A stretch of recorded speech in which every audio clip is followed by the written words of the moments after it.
33. Second reading. Second reading House File number 3155. Second reading. Second reading House File number 3356. Second reading. Second reading House File number 3437. Second reading. Second reading House File number 3459. Second reading. Second reading House File number 3496. Second reading. Second reading House File number 3554. Second reading. Second reading House File number 3629. Second reading. Second reading House File number 3658. Second reading. Second reading House File number 3694. Second reading. Second reading House File number 3711. Second reading. Second reading House number 3825. Second reading. Second reading House number 3826. Second reading. Second reading House number 3827. Second reading. Second reading House number 3844. Second reading. Second reading House number 3908. Second reading. Second reading House number 3951. Second reading. Second reading House number 3910. Second reading. Second reading House number 3990. Second reading. Second reading House number 4003. Second reading. Second reading House File number 4019. Second reading. Second reading House number 4052. Second reading. Second reading House number 4057. Second reading. Second reading House number 4075. Second reading. Second reading House number 4102. Second reading. Second reading House File number 4118. Second reading. Second reading House File number 4149. Second reading. Second reading House File number 4151. Second reading. Second reading House File number 4188. Second reading. Second reading House number 4317. Second reading. Second reading House File number 4333. Second reading. Second reading House File number 4350. Second reading. Second reading House File number 4366. Second reading. Second reading House File number 4371. Second reading. Second reading House File number 4389. Second reading. Second reading House File number 4425. Second reading. Second reading House File number 4438. Second reading. Second reading House File number 4447. Second reading. Second reading House number 4462. Second reading. Second reading House File number 4482. Second reading. Second reading House File number 4493. Second reading. Second reading House File number 4502. Second reading. And second reading House number 4595. Second reading.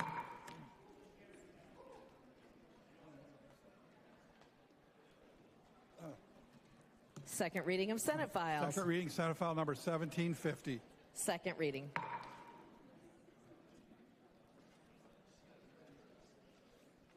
Introduction of bills. The following House files have been offered for introduction today. The Chief Clerk will report the House files and give them their first reading. Introduction of first reading of House Files 4791 through 4867. First reading, House Files 4791 through 4867.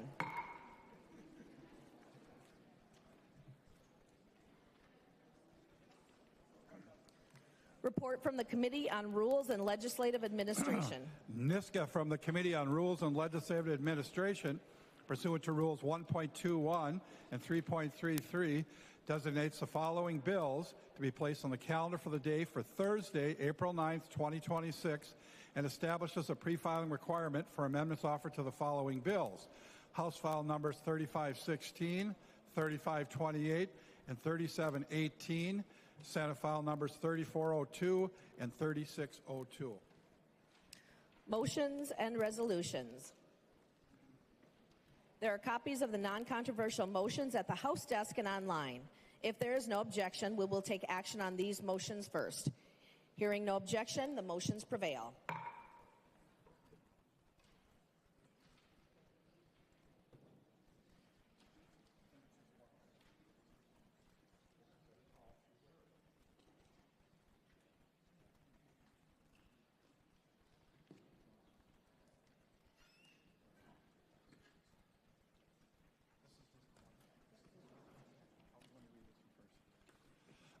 Bakeberg moves that Senate File number 3887 be recalled from the Committee on Elections, Finance, and Government Operations, and together with House File number 3571, now on the General Register, be referred to the Chief Clerk for comparison.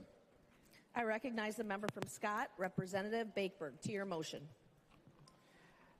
Madam Speaker, that's my motion.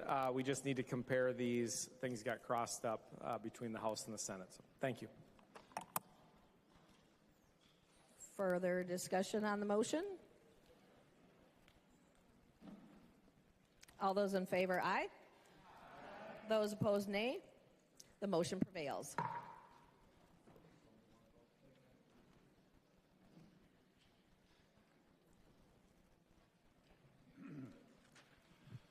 NISCA moves that the rules of the House be so far suspended so that House File number 2685 be recalled from the Committee on Education Policy, be given its second and third readings, and be placed upon its final passage.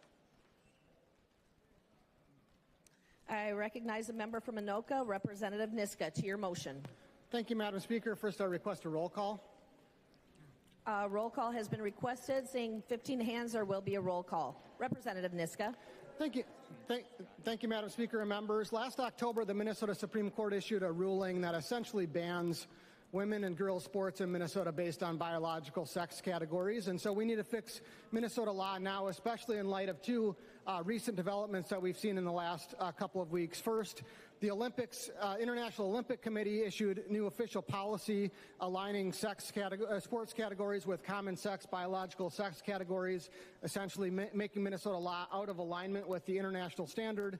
And second, the Department of Justice sued the state of Minnesota because of our policy out of alignment with federal law. So it's important that we take up this bill now and begin the process of fixing Minnesota law, and I would defer to Representative Knudsen, the author of the bill, for further discussion.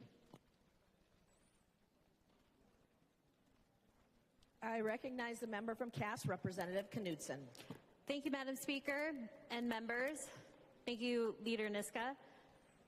As we all know, last week, State of Minnesota, the Department of Education, and Minnesota State High School League a lawsuit was filed against them for their noncompliance with Title IX. Minnesota has been on notice since September of 2025 to comply.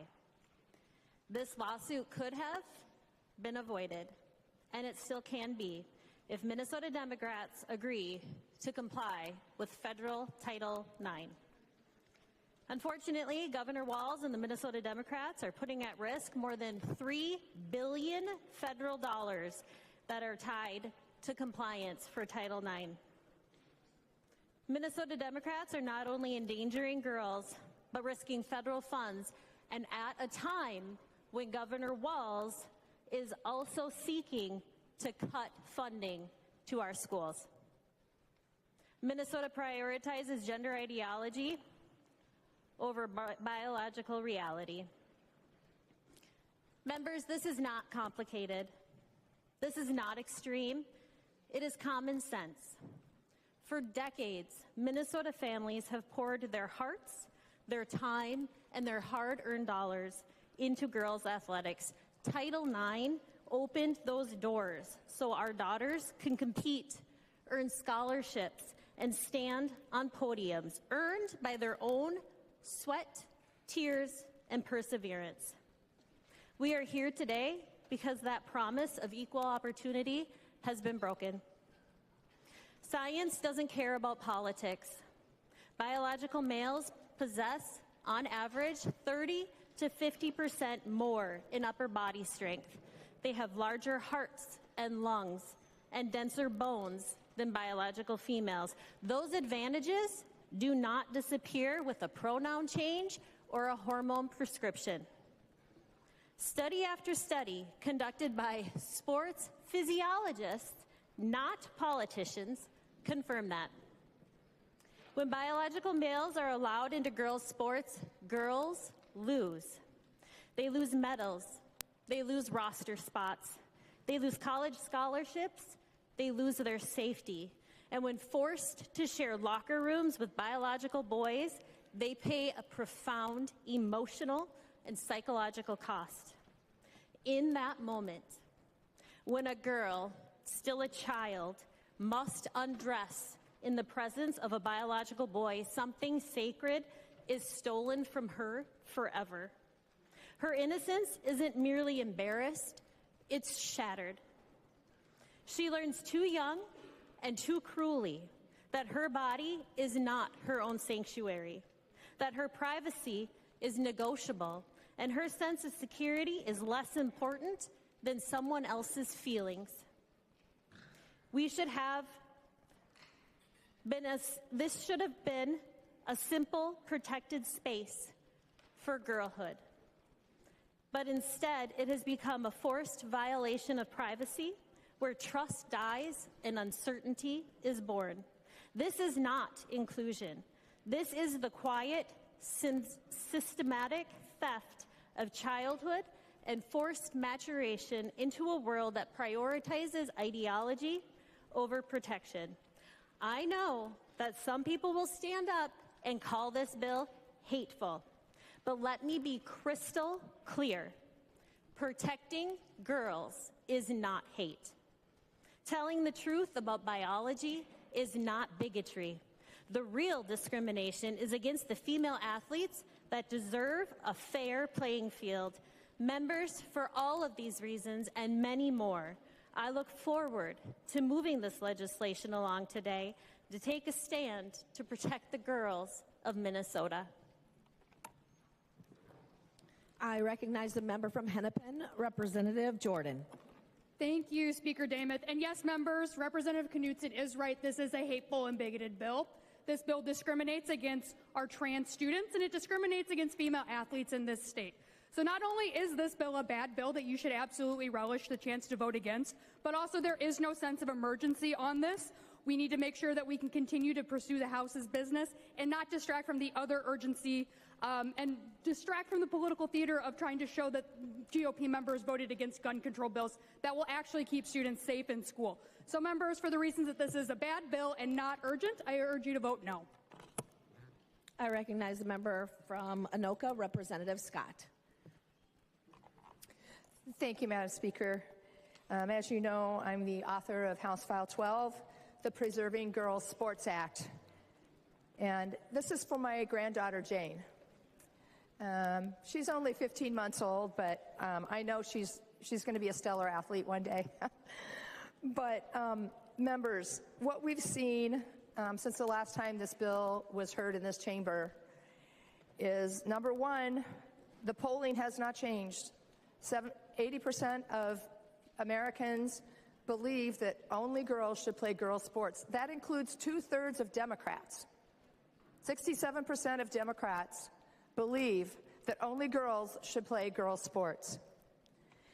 So on March 26th of this year, the International Olympic Committee announced it will only allow biological women to compete in women's events. And here's a quote from that. At the Olympic Games, even the smallest margins can be difference between victory and defeat, said the IOC President Kirsty Coventry in a video statement. So it's absolutely clear that it would not be fair for biological males to compete in the female category. And then we have the UN responding to that. The UN Special Rapporteur on Violence Against Women and Girls, Reem Al-Salem, today welcomed the adoption of the International Olympic Committee's new policy aimed to protect the female category in sport. The new policy, she says, is rooted in common sense, facts, and science. It restores dignity, fairness, and safety for women and girls in Olympic sports. She said, I welcome this policy as a necessary, proportionate, and legitimate step to ensure the protection of women and girls in line with international human rights law and standards. Evidence-based approaches, including the recognition of material reality of sex, must guide the development, monitoring, and review of sport policy at all levels. And just a few days later, as was already said, our own Department of Justice filed a lawsuit against Minnesota. This was preventable. This lawsuit was preventable. Had these bills that we're going to be talking about today become law last year, this lawsuit would never have been filed. So here we are. Taxpayers are probably going to be on the hook for this one, too. But on the federal level, somebody has our girls' backs. According to the complaint, defendants, Minnesota Department of Education, and the Minnesota High School League have engaged in sex-based discrimination by requiring girls to compete against boys in athletic competition that are designated exclusively for girls and allowing boys to invade intimate spaces designated exclusively for girls, such as multi-person locker rooms and bathrooms. These unfair, intentionally discriminatory practices violate every core of Title IX. Members, we shouldn't be here. This is common sense. The public is with us. The girls of this state are with us, and they need protecting. Let's not throw out all of their hard-earned time and effort to become excellent at the sport that they participate in. Let's not throw that out. Let's vote today to protect our girls. I recognize the member from Ramsey, Representative Finke. Thank you, Madam Speaker. Thank you, members, for another opportunity to have this discussion. We've had it before. I don't have a lot of new information to add. We've talked about this ad nauseum. We have inclusion as the law of Minnesota. That law has neither been changed nor overturned. We had a Supreme Court ruling in Minnesota affirm transgender inclusion is the law in the state of Minnesota. We know, and voters know, that this is not a real problem. This problem never existed until Republicans were instructed to make it a problem. And trans inclusion had been a part of our world forever before that, and we will be forever after this moment. I would like to also just remind the people of Minnesota that the President of the United States has given an 8 p.m. deadline for the annihilation of an entire country on the earth, and we are doing this, a problem that is not real, while the President is actually talking about destroying a nation, committing acts of war beyond the wildest imaginations that I could ever imagine. The people of Minnesota know what is a problem, and the people of Minnesota know what is not a problem. I recognize the member from St. Louis, Representative Zalesnikar.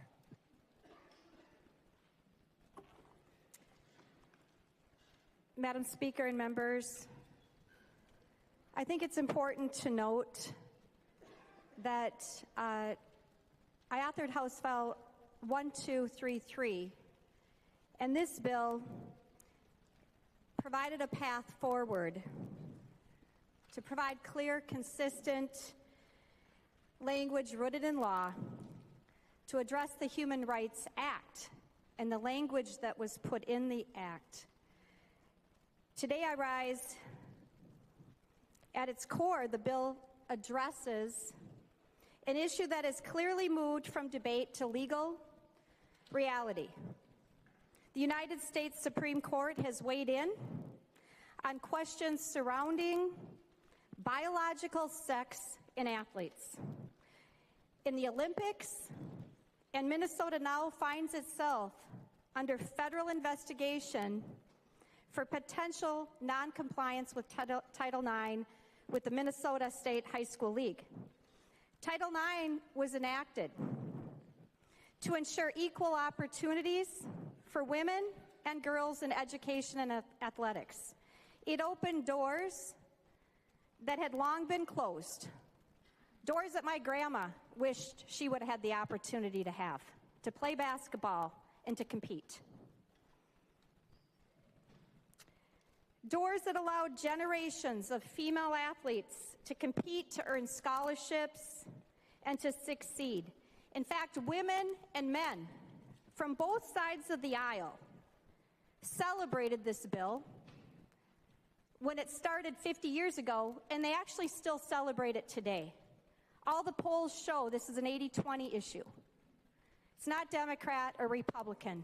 This is about Title IX, and it never was controversial before. But today, those protections are being tested as biological males who identify as female are competing in girls' sports, raising concerns about fairness and equal opportunity.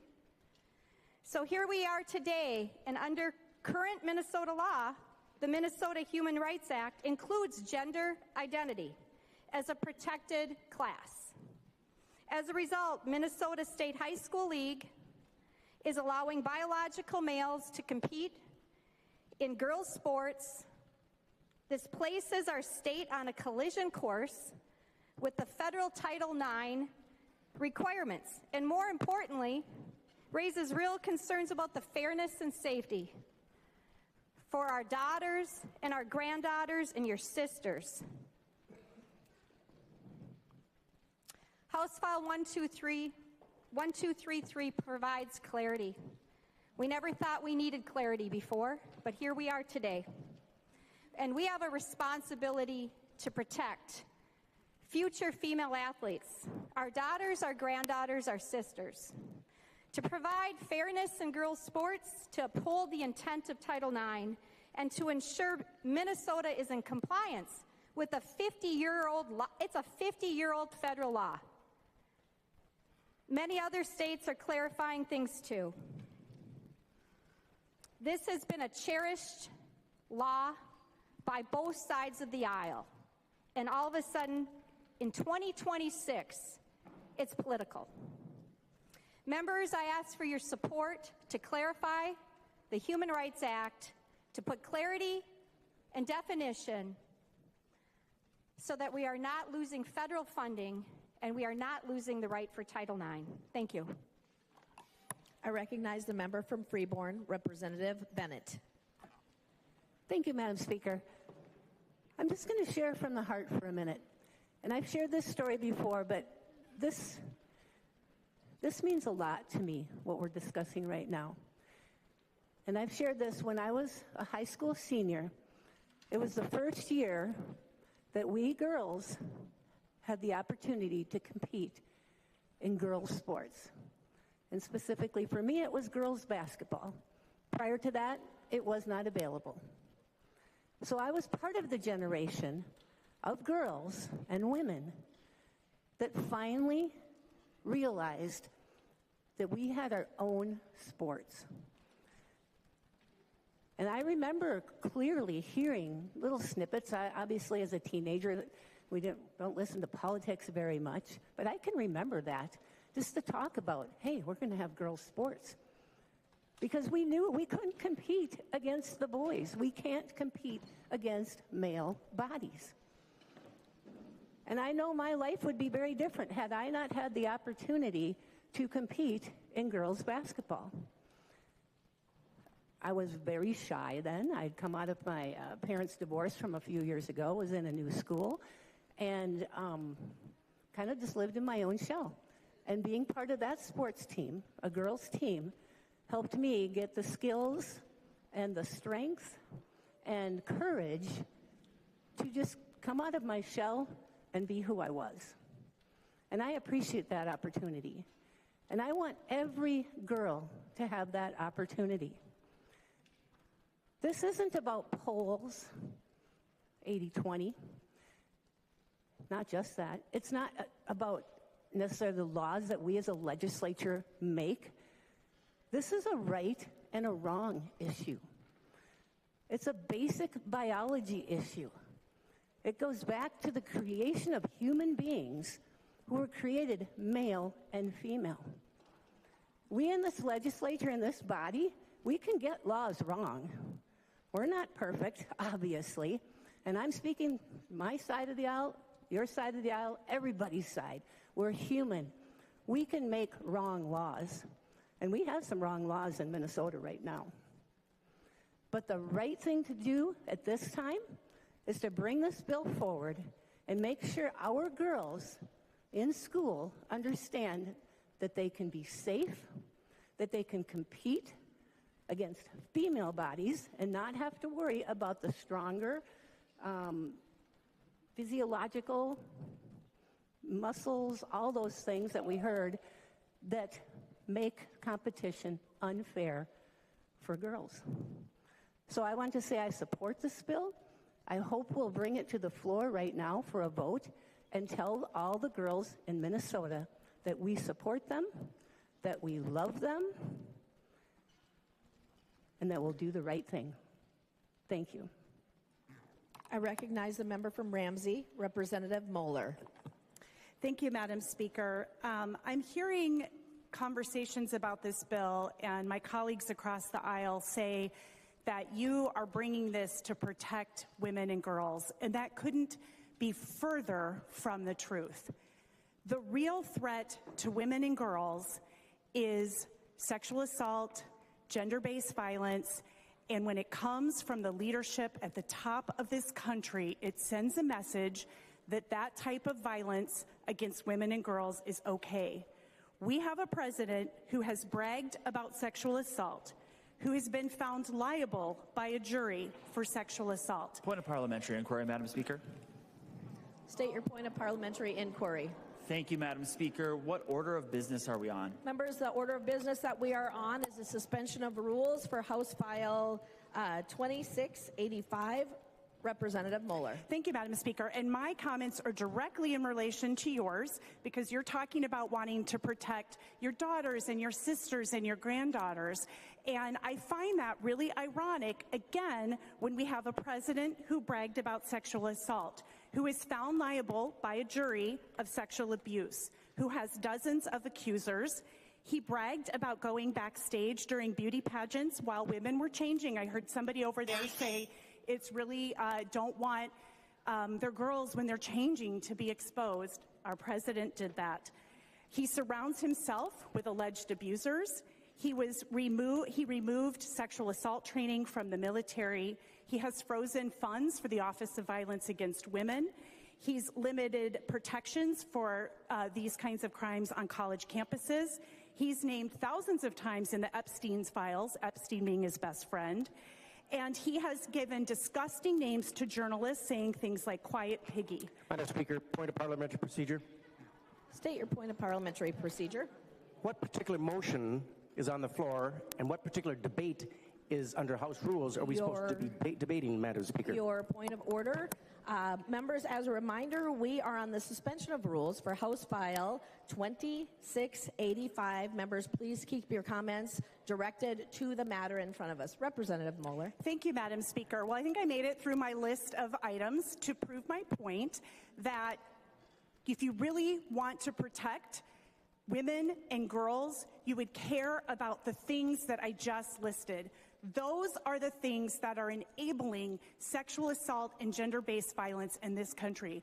And I'll note that victims who are LGBTQ+ are more likely to be victims of sexual assault and domestic violence and other types of gender-based crimes. So if we really cared about protecting women and girls, that is what we would care about. Members vote no. I recognize the member from Meeker, Representative Gilman. Thank you, Madam Speaker and members. I am a sports mom, and I'm very grateful for that. I've got 5 kids. I myself was quite the avid basketball player that supported women's basketball, girls basketball at DC. Where you'd find me is sitting at the end of the bench, but I was quite supportive there. But what I do want to talk about is 1 in 3 girls. We're talking about different things and protections around women's sports. This bill does not exclude anyone in the state of Minnesota from playing sports. I started a grassroots movement back in 2020 to encourage and get back sports for kids called Let Them Play Minnesota. Our kids were shuttered in place, and they were political pawns to our governor's agenda at the time to use our children and what was going on in our nation as for benefits that I won't even go into because this doesn't have to do with this bill. But I will say this. There is a place for everyone to play sports in Minnesota, and simply this is just about ensuring equality for girls. Being a bench warmer, a basketball player, taught me many valuable things and helped ensure that I had a safe place to call home. Again, I had a single mom at the time, and it was a place where I got to work through adversity, frustration, learn how to go to our coach and ask why. Why didn't I get more playing time? Why was I not seeing the court? And the facts were the facts. There were better players out there than me. There were players that are now sitting on the Hall of Fame at Dassel-Cokato High School that I helped get there because I played my tail off in practice. Again, when the spotlight came on and it was time to go out and play, I did not have the level that they had. They helped us win games. I helped in a different way. And what we are doing here, people, is we're saying, girls, your value and your worth is not there. You don't get to have safe spaces. And when I talk about safe spaces, I can't imagine what I would have felt like as a young teenager having a biological male changing in my locker room. With the things that I was going through and the things I'd been exposed to, it was would have been very traumatic for me personally. But I'm going to talk to you about Kendall. Kendall Kotzmacher, she got to play in the state tournament this summer that we've probably all heard about. And there was an article posted by Alpha News, and it just says here, Minnesota softball players cheated out of state tournament, speaks out about trans pitcher. I'm going to just tell you a few of her quotes here in this, because it's very powerful. Kendall said that there's so many girls that did so many amazing things that whole tournament, and all anyone could talk about was Champlin. We upset the 3 seed of the whole tournament, and right after the game, it was like, you get to play Champlin now, and that talk was all about the biological male being on the team. Kendall also went on to say, I think of me and other women, and it makes us feel like we don't matter.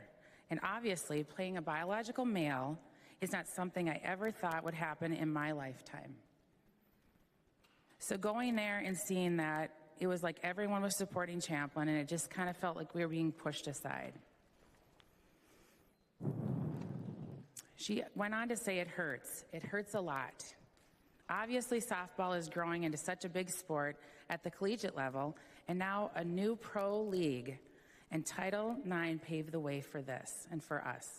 They set the tone, and they set the standard for younger generations, such as myself, to see this now being ignored. It just shows that a biological male can come in and take away everything we've worked through. And for all these years, it's so heartbreaking. At the college level, I won't have to deal with this personally because of the new law that was put into place. But the younger generations, it's not something I want them to have ever to experience. And I have a 10-year-old cousin and a coach that coaches the 10-year-old team. And again, she goes on to talk about her experience and just how emotional it is for them. So when we say there's no problem here, it depends on what people call problems. Again, like, we can look at something from many different lenses here in this place, and I'm grateful. There's things that I've learned being in this role, representing 40-some thousand people that don't vote the same way that I do. And I'm grateful. I'm grateful that I've been able to lock arms with people across the aisle to get things done. I have also been very frustrated because we get discounted at times because it doesn't align with something that was thrown through when there was a Democrat trifecta here.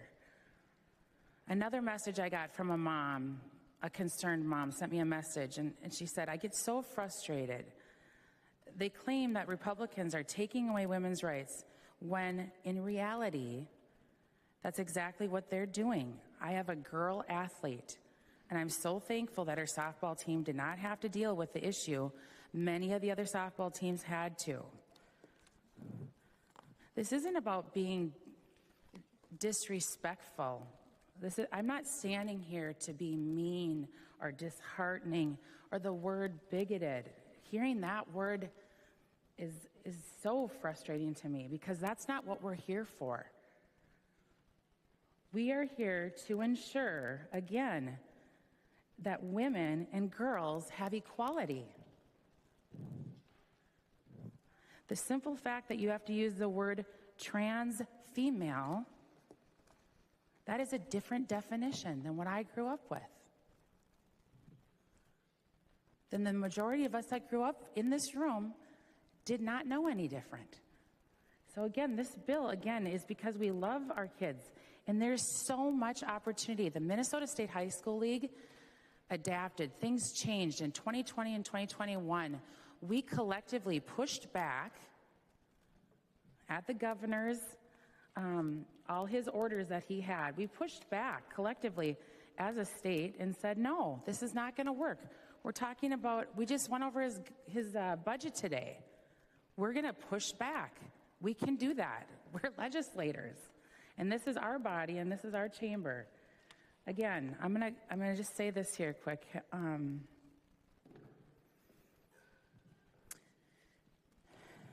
When we have sports medicine physicians, endocrinologists, and pediatricians that put on record that you cannot change things by just inducing hormones, that will not give males an advantage. Tell folks like Kendall, I had parents calling me going, please, Dawn, do something. What can we do? I had so many phone calls during that time. And that type of adversity I didn't have to live through. I lived through different types of adversity. But again, the Minnesota State High School League, we could collectively get a working group together. That's what people like to do around here, is get working groups and get reports and do all these things. We could get a working group together and let's find a solution. Let's rattle the cage and go, hey, Minnesota State High School League, let's talk about co-ed leagues. Do you know that in Minnesota, the girls wrestling, how it started, what's been happening with that, and how fantastic it is that girls get to compete at a level together, and they've started a movement here, and it's been so fun to watch and learn about. But why don't we get together and come up with a solution so that this isn't the fight? Our grandmas fought for equality. Thank God. Hearing Representative Bennett's story is powerful. Thank you for sharing that again.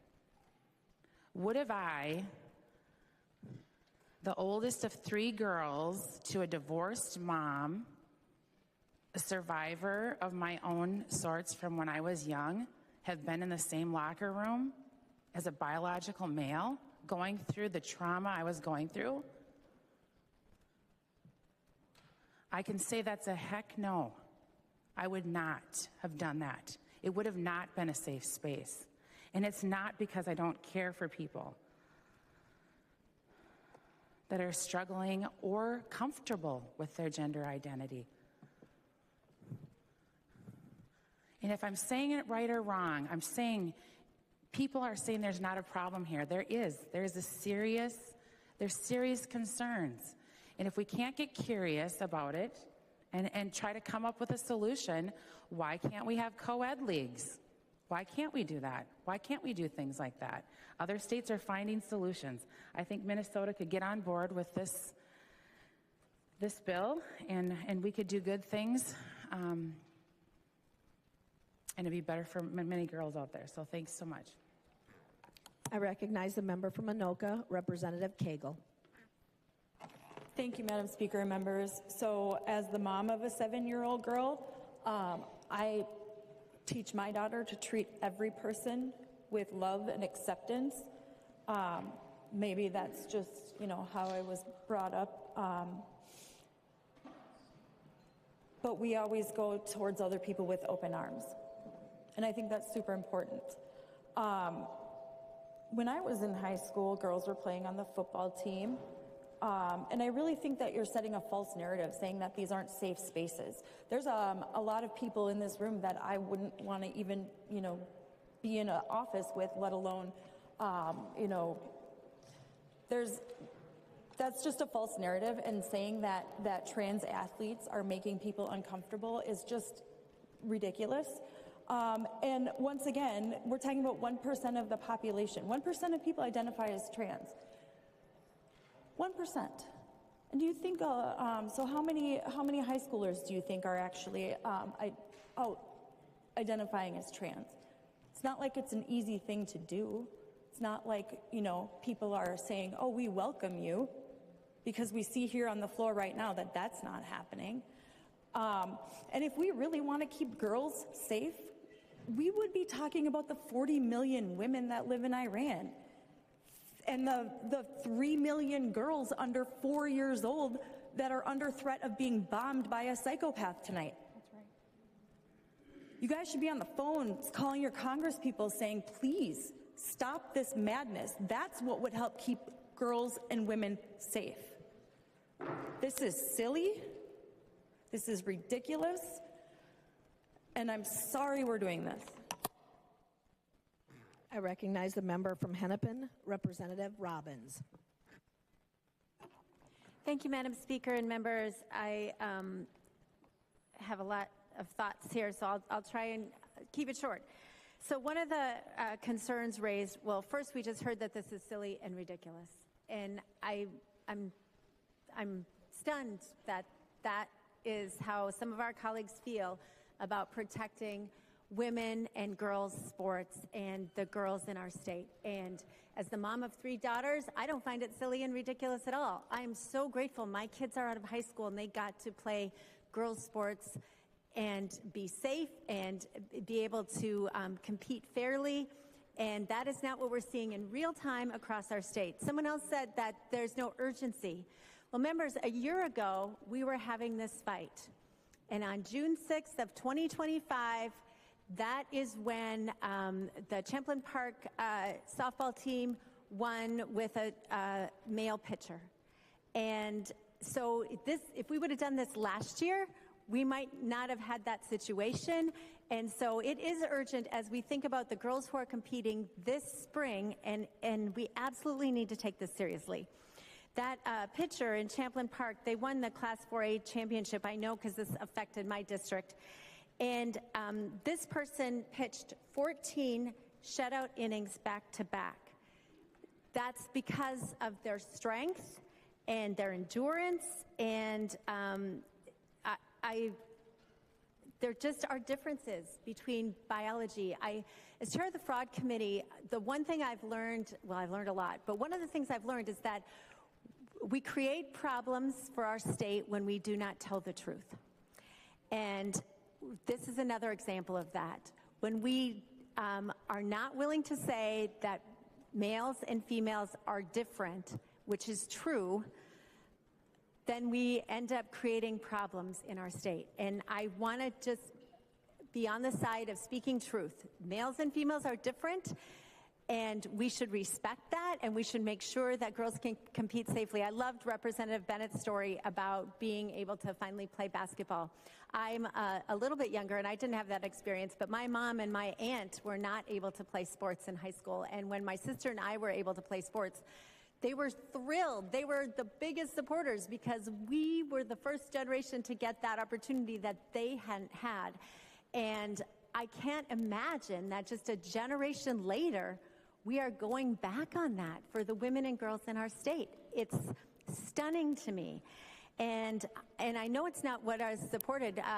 As that Champlain Park championship happened last year, my phone was ringing off the hook from girls in my district, families in my district who had lost out on the opportunity to play, and on just how heartbreaking it was for them to have worked 4 whole years, all these kids who had gone through so much with COVID and all these things, and then they felt like their championship was taken away. It was really heartbreaking. But I want to share also about a girl in New England who this has been her experience. She has lost, she's a track runner, and she has lost, and this is an article she wrote, I've lost 4 women's state championship titles, 2 All-New England awards, and numerous other sports spots on the podium for male runners. I was bumped to 3rd place in the 55-meter dash back in 2019 behind 2 male runners. It gets harder and harder to keep trying again. And I think that's what we're facing, members. We are not only putting girls at risk because of the biological differences, we are putting girls at risk because of the psychological trauma of having to change and be in front of boys in a locker room situation. But we are also putting them at risk because of how hard they work to compete and excel at their sport, and then to be facing an opponent they know biologically they just cannot beat. It just wears them down. There's a group called the American College of Sports Medicine, and this is how they describe the differences. Biological sex is a primary determinant of athletic performance because of fundamental sex differences in anatomy and physiology dictated by the sex chromosomes and sex hormones. Adult men are typically stronger, more powerful, and faster than women of similar ages and training statuses. Thus, for athletic events and sports relying on endurance, muscle strength, speed, and power, males typically outperform females by 10 to 30%, depending on the requirements of the event. These sex differences in performance emerge with the onset of puberty and coincide with the increase in endogenous sex steroid hormones, in particular testosterone in males, which increases 30-fold by adulthood, but remains low in female.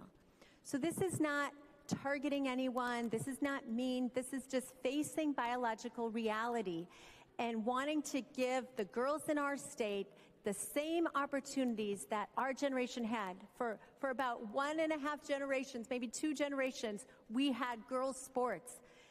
And we need to protect that hard-won ground so our girls can compete and excel and have the confidence and the opportunities that we had. We don't want to look back and say, we're the generation that lost that for our kids and grandkids. So members, this makes sense. It is an urgency. It's rooted in biological reality, and we need to do the right thing for women and girls in Minnesota. Thank you. I recognize the member from St. Louis, Representative Kozlowski. Thank you, Speaker Demuth and members. Heard a lot in this conversation about simple facts. Simple facts like it's common sense biological sex categories. But the fact of the matter is that I'm standing before you as a trans, non-binary, two-spirit person who apparently doesn't exist in this bill. Also, word to everybody is that everything is made up. Every single word that is used in this English language as we know it today is literally made up. So it makes sense that you don't have the language that was invented, and I love it, and that's a gift that we get to be creative.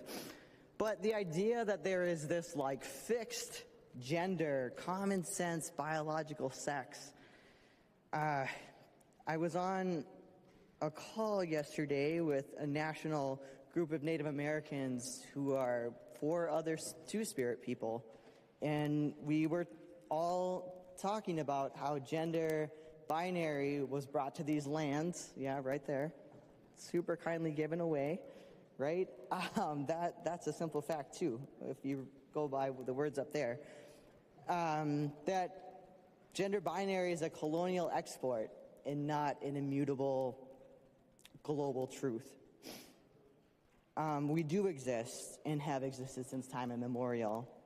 Simple facts, like I heard data reference to March 2026. Well, that's also the same time when a new study came out, and it shows that 4 in 10 Americans just so happen to know a trans person.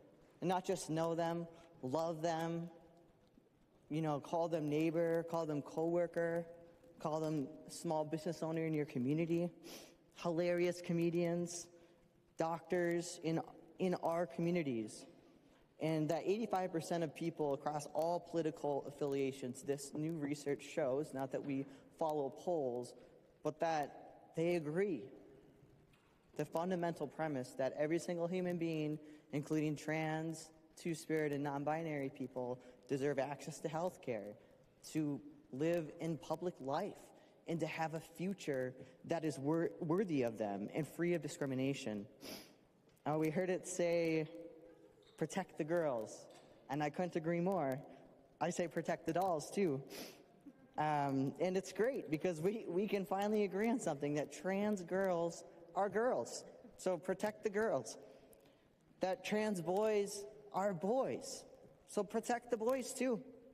Non-binary kids are non-binary kids. They exist. I've always existed in the flesh. That two-spirit kids are two-spirit kids, and adult two-spirits, well, I'll just say we're too sacred. And only the natives will understand that. But in all seriousness, if we really want to protect women and girls, then we'd do what they're asking, and we'd invest in them, and we'd invest in sports, and we'd be able to name more than just one of them. I would challenge you to, can you name 10 women's sports teams, or have you gone to 10 women's sports games? There's a ton in Minnesota. That's great.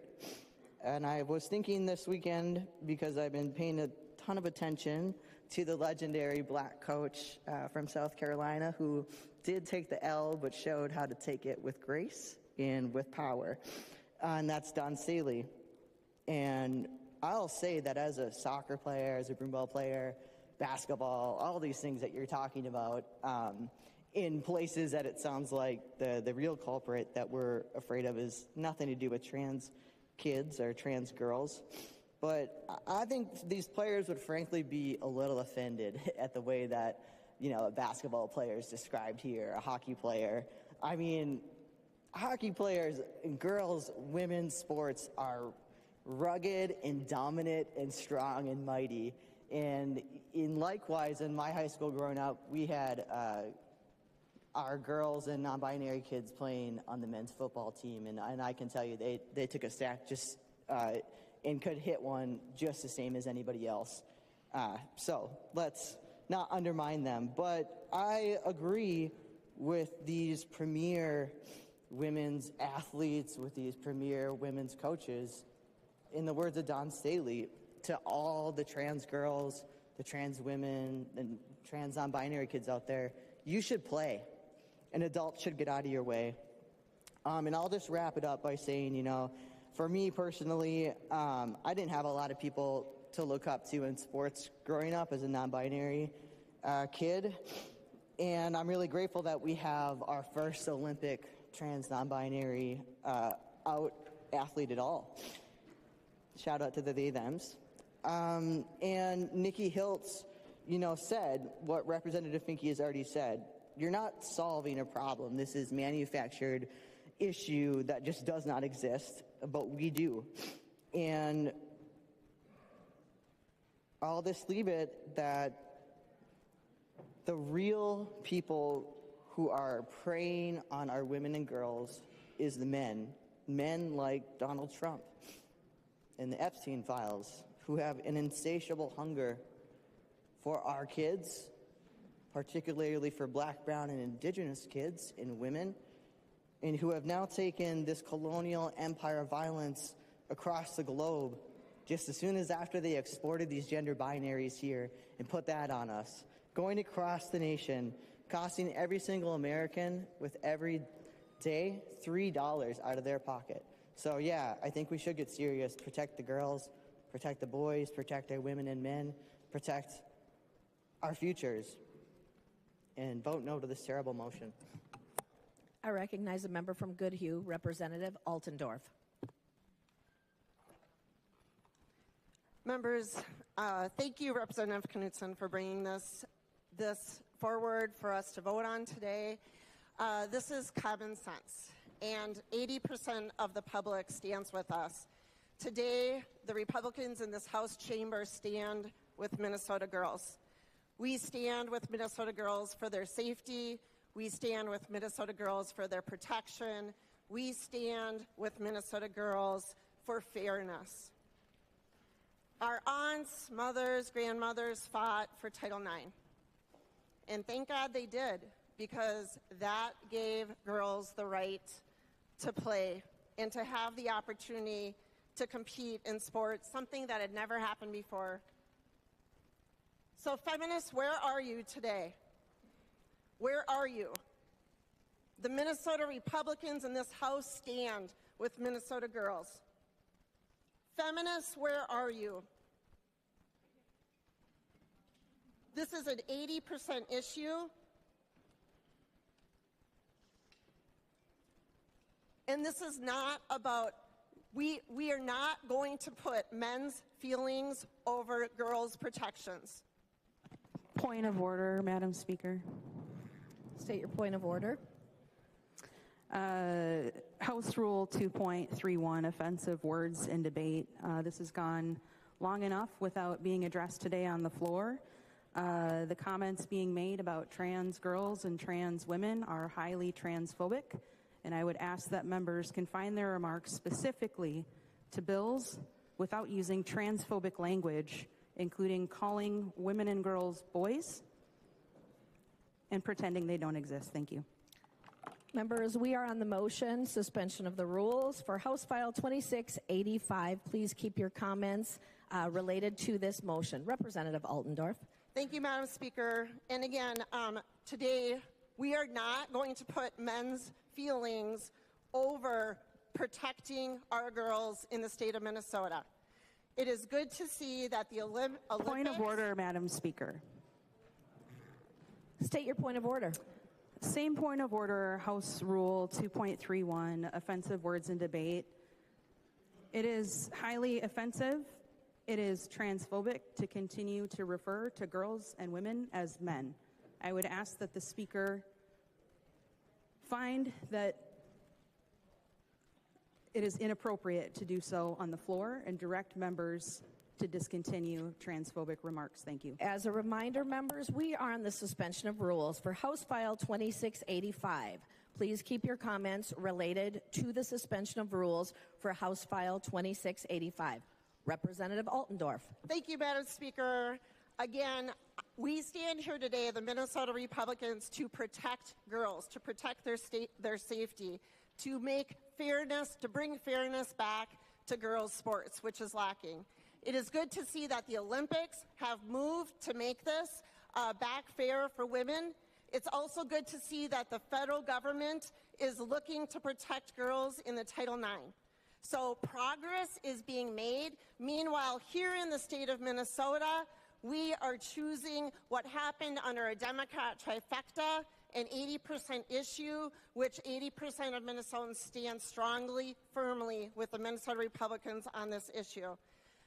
Members, we can solve this. We can solve this if you do not want to have boys' sports and girls' sports. What about we just erase it all? What would happen? What would happen if we just did not have any gender sports? And you know, every sport would be dominated by males. Girls would not have an opportunity to compete, and that is why Title IX was created in the first place, to give an equal opportunity for girls to compete. We already talked about the physical differences, that men have more lung capacity, more strength, more size. Members, today is not about feelings. It is not about what they think is political correctness or wokeness. Today is about our Minnesota girls in this state, and the Minnesota House Republicans are standing up for them in this chamber. Thank you, Representative Knudsen. I recognize the member from Dakota, Representative Hanson J. Thank you, Speaker. Fellow feminist here, we are absolutely in the House. I think it's important to remember what feminism is before we just throw that term around here. It's for the equality of all people, meaning that we want all people to be treated as equals, not just some. So my comments will be brief here, but you know, when the justification for a motion is to protect girls and promote equity, it's really hard to take that seriously when we live in an America that's being promoted to ignore Epstein, ignore Lazaro, ignore a 26,000% increase in child sexual abuse material that's AI generated, because what demand is that supply meeting? Let's be honest about that. In an America where we have the SAVE Act, where if you Google what does the SAVE Act do, AI will not even Point of parliamentary inquiry, Madam Speaker. State your point of parliamentary inquiry. Thank you, Madam Speaker. What does the Save America Act have to do with House File 2685? As a reminder, members, we're on the suspension of rules for House File 2685. Please keep your comments related to that motion. Representative Hanson J. Thank you, Speaker. And as a reminder, I'm speaking on the justification for the motion before us, as I've heard it presented. I've heard it presented that, you know, and I said it's hard for me to understand the justification for the motion as it's being presented, because we live in an America where, fill in the blank. Hope you're following, Representative Schultz. So, back to it.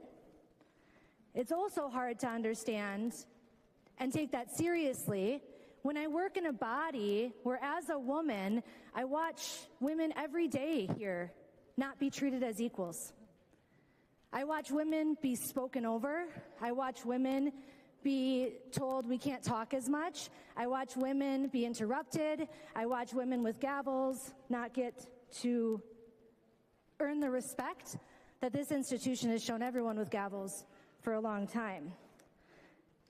It's also hard to believe when we live in a version of America where, the president isn't even safe for women and kids, nor any role model that I would like to... Speaker. State your point of parliamentary inquiry. What point of business are we on? Members, we are on the suspension of rules for House File 2685. Please keep your comments related to the motion that we are on. Representative Hanson J. Thank you, Speaker.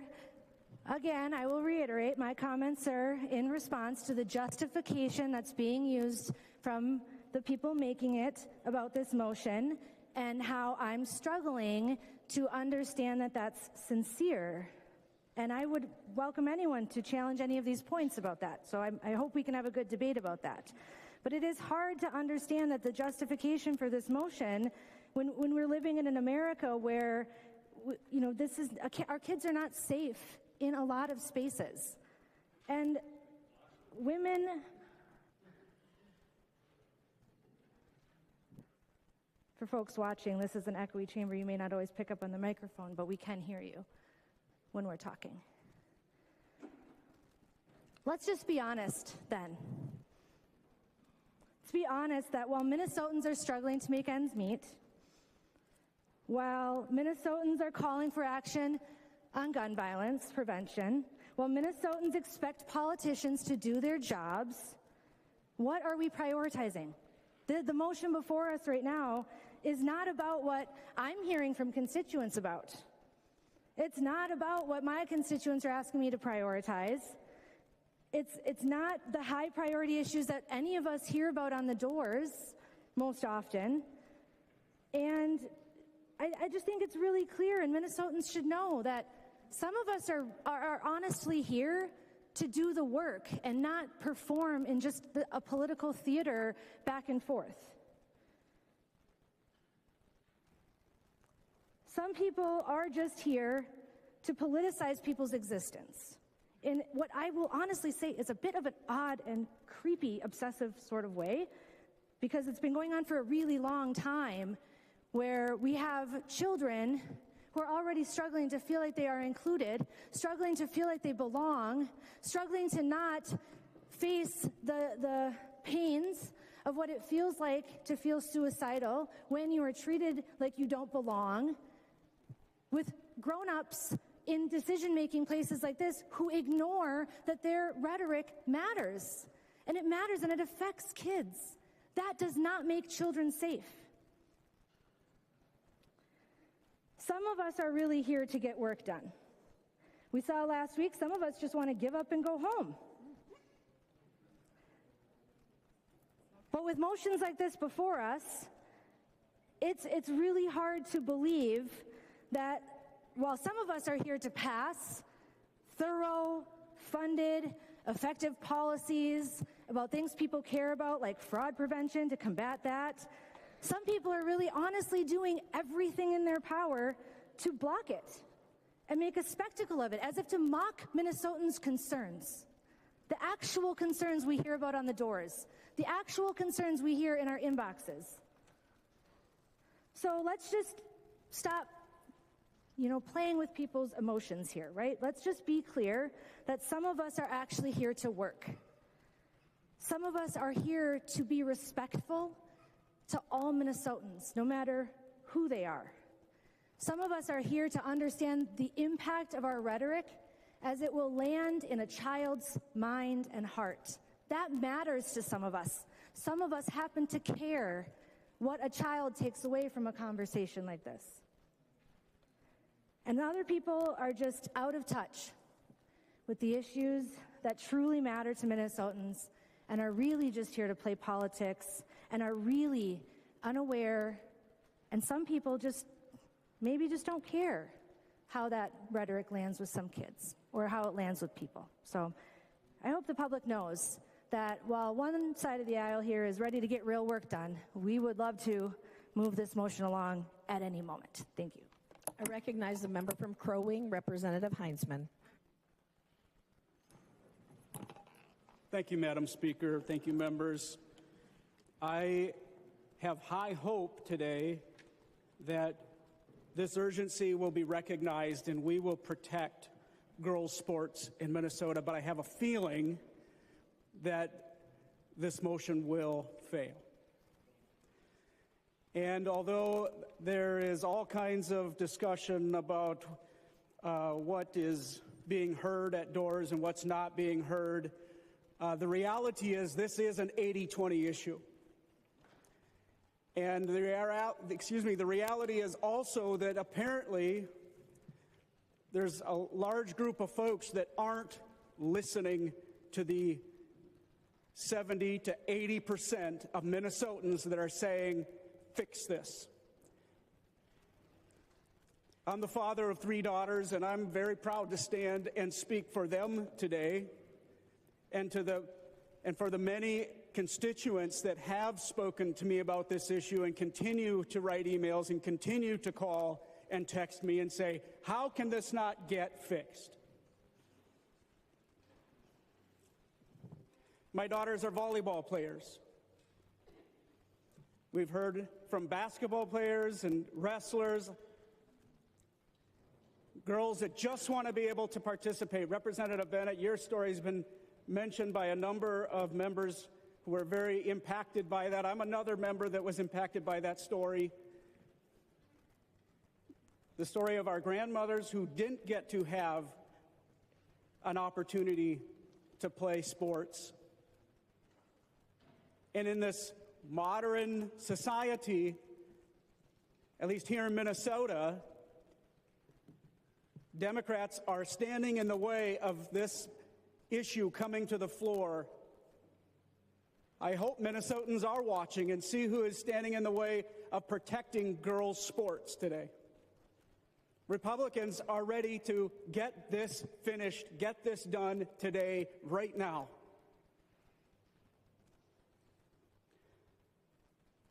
I was visiting with my daughters over the Easter break, and this issue actually came up.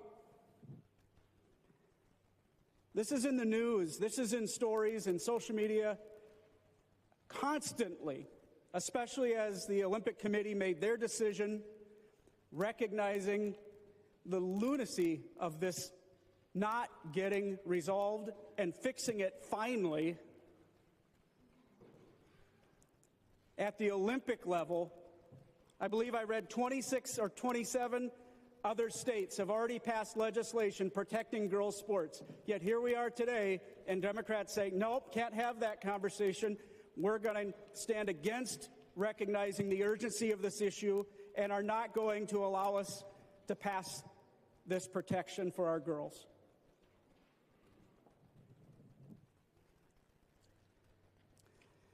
I mentioned my girls are volleyball players.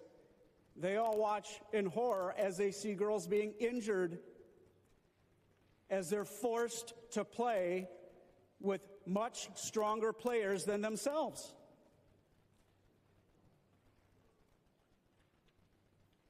And we can stare into our laptops and into our cell phones and ignore the fact that this is happening on the other side of the aisle. It's unreal, quite honestly, for us to watch this.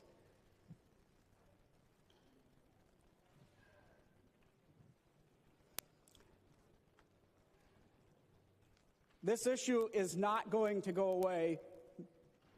Minnesotans are going to continue to stand and say, no, we will push this issue and protect our girls' sports. And I stand with them.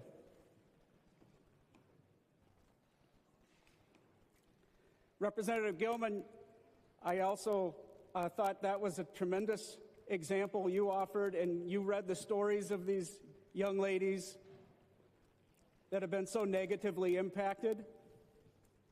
My daughters are rooting for you today. Thank you. They're texting me saying thanks. I'll just share that with you. We absolutely must fix this sooner than later. So I had to speak today. I wasn't going to, but when I hear the debate, it's just, quite honestly, it's very discouraging.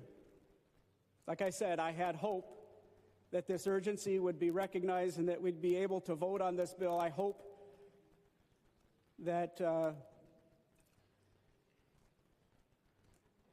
that members see how important this is and that the stories that are being told are resonating with those on the other side of the aisle. I'll leave it there. Thank you, Madam Speaker. I recognize a member from Hennepin, Representative Lee X. Thank you, Speaker. Today I'm hearing that we want to protect, we want to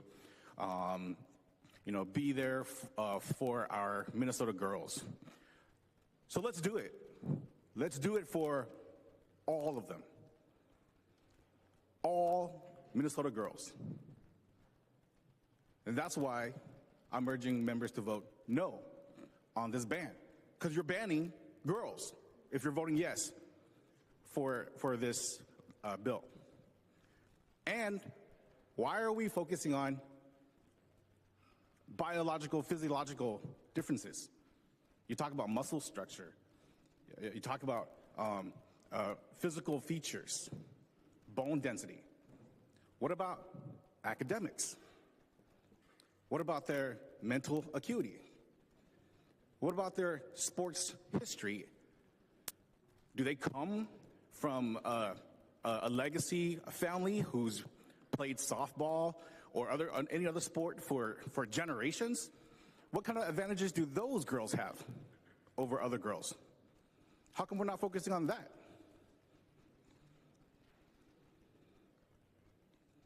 Why? Why are we just focusing on physical differences?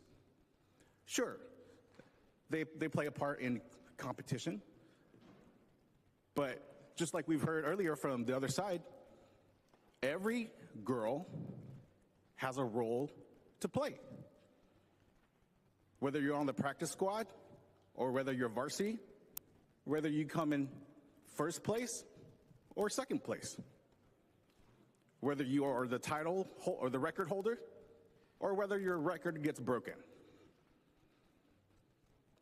So if we're going to stand up for Minnesota girls, let's stand up for all Minnesota girls. And then to that point, let me share a couple words from a CCX article that was from last year, because this is a controversial issue. The school board met, and this is what a teammate said. Despite all the hate and outside noise our team had endured, we stuck together and continued to play as not just teammates, but as family, said Reese Reimler, a Champlain Park softball player. Our team's accomplishment is truly a reflection on everyone's combined efforts and relentless training. And then a parent told the board that suggesting that the championship wasn't earned, quote, because we happen to have a transgender player, is not only unfounded, but also deeply dismissive of the team's hard work, talent, and skills. So I urge members to vote no and go Rebels. I recognize the member from Todd, Representative Wiener. Thank you, Madam Speaker. I find it repugnant that the other side downplays the seriousness of this issue. How dare you treat our daughters this way? This bill is about fairness. We teach it to our kids, we expect it in our workplace, and kids learn fairness in sports, where rules exist for one simple reason: to create a level playing field. We can and should treat every person with dignity. That's not the issue. The question is whether it's fair, safe, or just to allow biological boys to compete in girls' sports. When you look at the facts, at biology, at performance data, and the purpose of women's athletics, the answer is clear. Before puberty, we look at facts, or before puberty, boys and girls are relatively similar in athletic performance. But once puberty begins, significant physiological differences emerge due to testosterone. As mentioned before, greater muscle mass, 30 to 40% more in the upper body, higher bone density, larger heart and lung capacity, faster reaction times, higher hemoglobin levels, which improve oxygen delivery. And these aren't small differences, they're fundamental advantages. So even after testosterone suppression, studies show that many of the advantages are only partially reduced, not eliminated. Muscle structure, bone size, and cardiovascular capacity don't simply reset. That's why we separate sports by sex in the first place.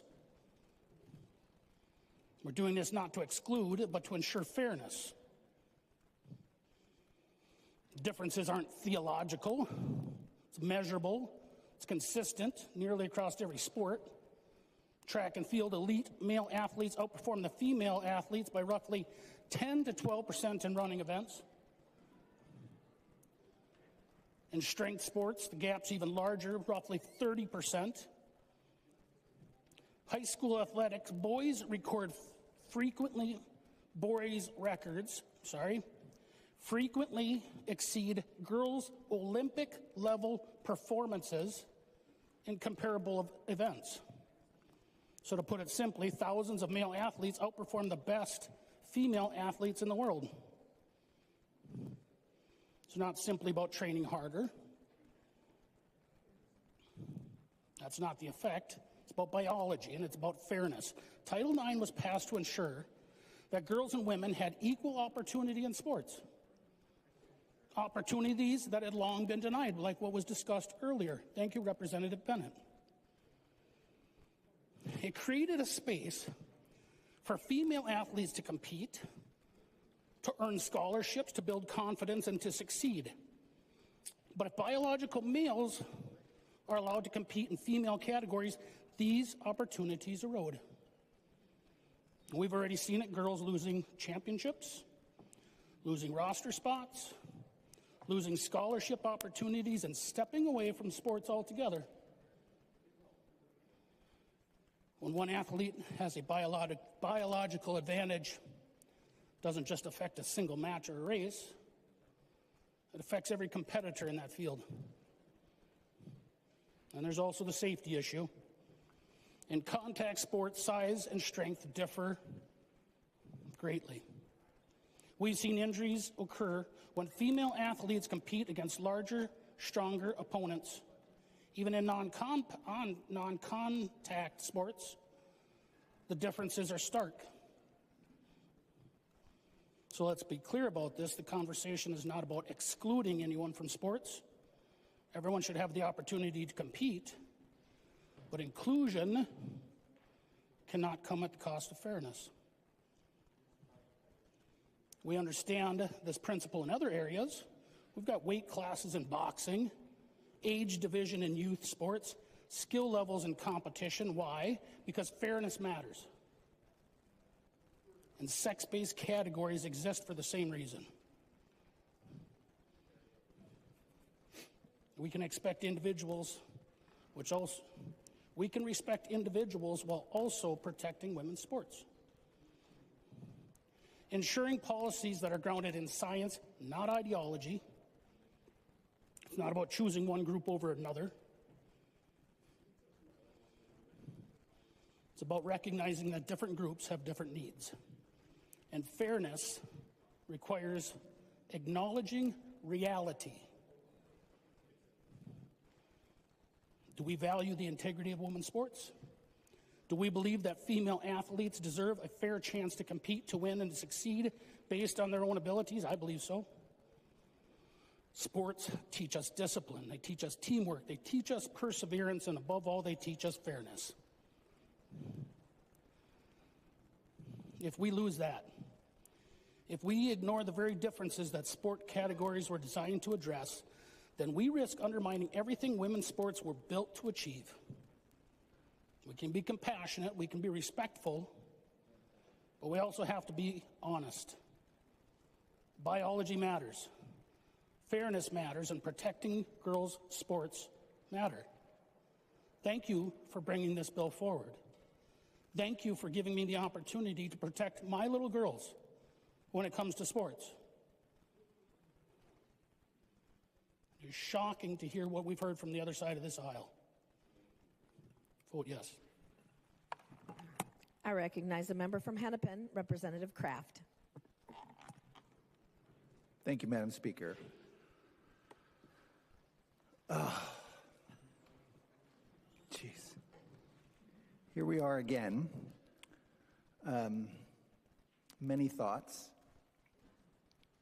You know, I heard, we haven't grown up with this issue, and it's this urgency, but actually, gender identity has been protected in the Minnesota Human Rights Act since 1993. So if you're under 50-ish or so and live in Minnesota, you've dealt with having trans people protected in our Human Rights Act. Why is this an urgency? Why is this such a big issue now? It seems like perhaps is it trying to distract from the war crimes that our president and Secretary of War are about to commit? Or could it be that you don't want to talk about affordability or protecting kids from guns or protecting our communities from ICE? Minnesotans, when you hear this trans issue brought up, you have to ask the question why, because we've had this discussion over and over again. You know, if we're going to talk about trans people, then let's talk about the fact that 1 in 4 have been physically attacked because of their gender identity, and 2/3 have been verbally attacked. We're talking about high school sports. Let's take a step back and look at the purpose of pre-college athletics. From the National Federation of State High School Associations, athletics are integral to the American education system because they have educational value. By participating in athletics, young people have the opportunity to learn, grow, and develop just as they do in the classroom. When students were asked why they participate, the answer was often like this: I participate on my high school team because they're more than just my team, they're my family, and I don't know where I'd be today without them. Why shouldn't trans kids have this opportunity? They have in Minnesota since 1993, and we've been okay. I think about these issues as a parent, and I received an email from a parent of a trans kid in my district who said the following: the real purpose of these kinds of bills is to marginalize all trans athletes. It is vital to mental health and affirming to be able to play on a team that reflects your chosen gender, which we've been doing since 1993. It's a trap to say that trans women pose a safety risk or have an unfair advantage to other athletes. There will always be all sorts of body types, regardless of gender. And actually, this is likely to hurt any cis woman that is blessed by being tall or more muscular, as they'll be scrutinized for their true gender. No one would choose to go through the trials of becoming trans just to get an advantage in sports. Come on. There are very few athletes that are trans, and the ones that are just trying to live an authentic life. And then she sent me some comments from her trans kid. My outlook on life has grown substantially more positive, and I can see myself being a part of society in the future, whereas before I could not. Should I have not been able to transition, it would not have truly been me. I have a right to happiness and life, a real and full life, just as everyone else gets to have. Minnesota, when we hear these issues, we have to remember there's other things that they don't want to be talking about. Vote no. I recognize a member from Morrison, Representative Schultz. Thank you, Madam Speaker. Thank you, Representative Knudsen, and I appreciate the members who've spoken in support of this motion, in part because my own mother was a part of that first generation to have their own space. for women to compete in sports all to their own. She had the chance to play basketball in my hometown, the place where generations of my family have lived and graduated from. And for these last 50 years, or approximately there, so that's been a good thing. And to this question raised about how recent is this impacting Minnesota kids, this policy was adopted by the State High School League in 2014 and implemented in 2015. And I think that just like many other policies, it's very likely that circumstances around a conversation like this take time for us to feel the impacts of bad decisions. And when I think about what we need to do to create safe spaces for future generations of Minnesota girls, there is nothing more important. And so to my colleagues on the other side of the aisle who are asking this question, are you hearing about this? This is top of mind in my own community. I literally have over a dozen school board members from multiple different school districts who have signed on to a letter and have taken positions in their own school district saying exactly what we're trying to say today, which is that in athletics, the people who are competing should be those who are biological women by the way that they were born at birth. And that is something that we all know is incredibly popular because it's the right thing to do. That's why the federal government has taken the action that they have. It's why we're having this conversation today. Because we'll be in session here for the next 6 weeks, and at the same time, this lawsuit hangs out in the air over Minnesota because of the decisions and the crisis that Democrats have put us in, by the things that were put into law by Democrats.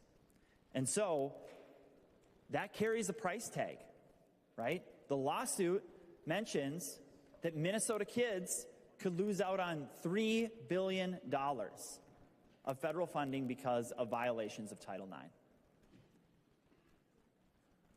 But it's not just the federal government who has this concern and actually priority to ensure that women and girls have spaces to compete on a level and fair playing field.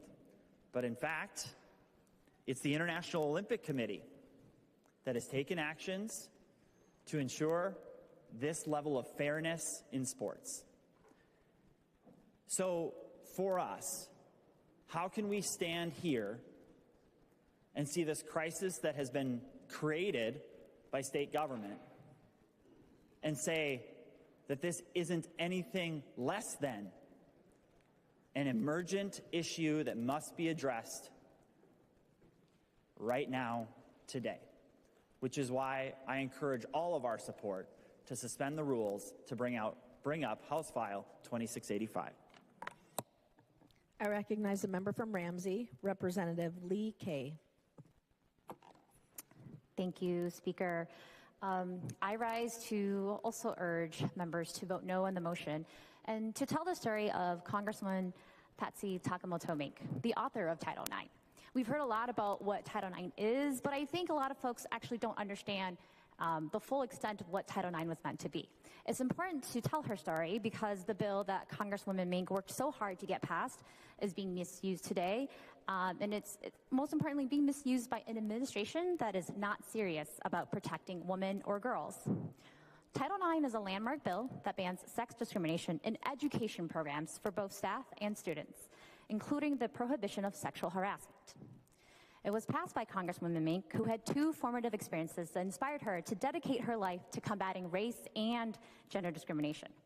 Born and raised in Hawaii, she was not allowed to play on the high school basketball team, historically because only the boys had been allowed to play on the team before. She was told to play volleyball. Later, she was denied admission to medical school because she was a girl. That forced her to apply to law school instead, and that's how she became a congresswoman. Congresswoman Mink was also the first Asian American to run for president.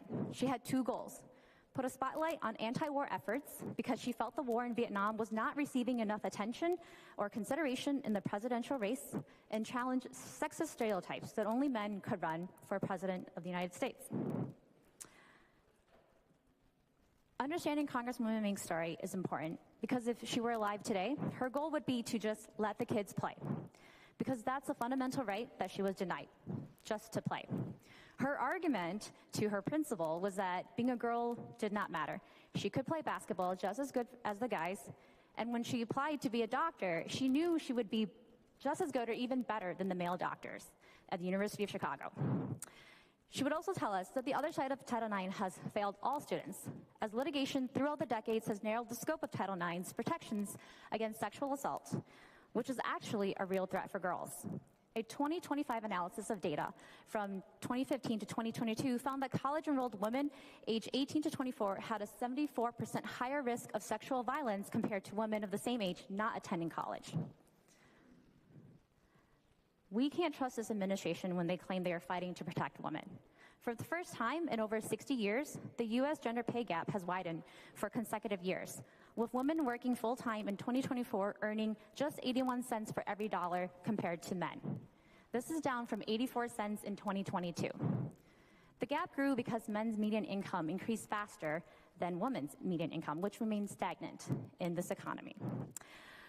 But instead, we know that the chief of the Equal Employment Opportunity Commission, or the EEOC, is focusing instead on protecting white men. Using her official EEOC Twitter accounts and communications channels, which are huge platforms, she's broadcasted that the goal of the EEOC is now to pursue cases to defend white men who have been discriminated against in the workplace. This administration can't be taken seriously when they claim that they want to protect women, when one of the most important things is economic independence. So colleagues, there is no urgency here.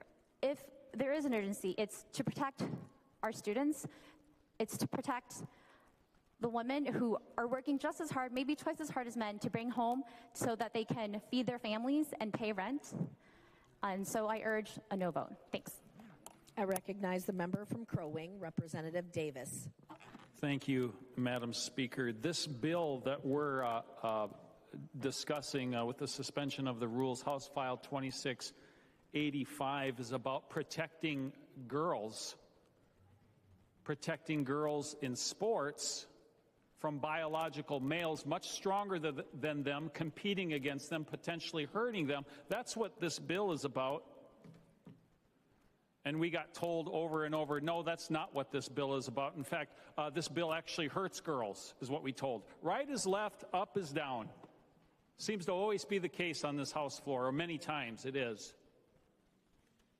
I know what this bill is about. We know what this bill is about. It's about protecting our girls from having men in their locker rooms, from having men competing against them and potentially hurting them in sports. That's what this bill is about.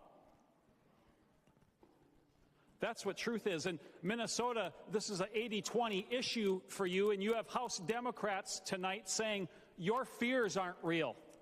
Your fears don't exist. You also, tonight, Minnesotans, have Democrats on the House floor deciding for you what words mean. And I'm here to tell you, Minnesota and Madam Speaker, that you're not the God of words and what they mean.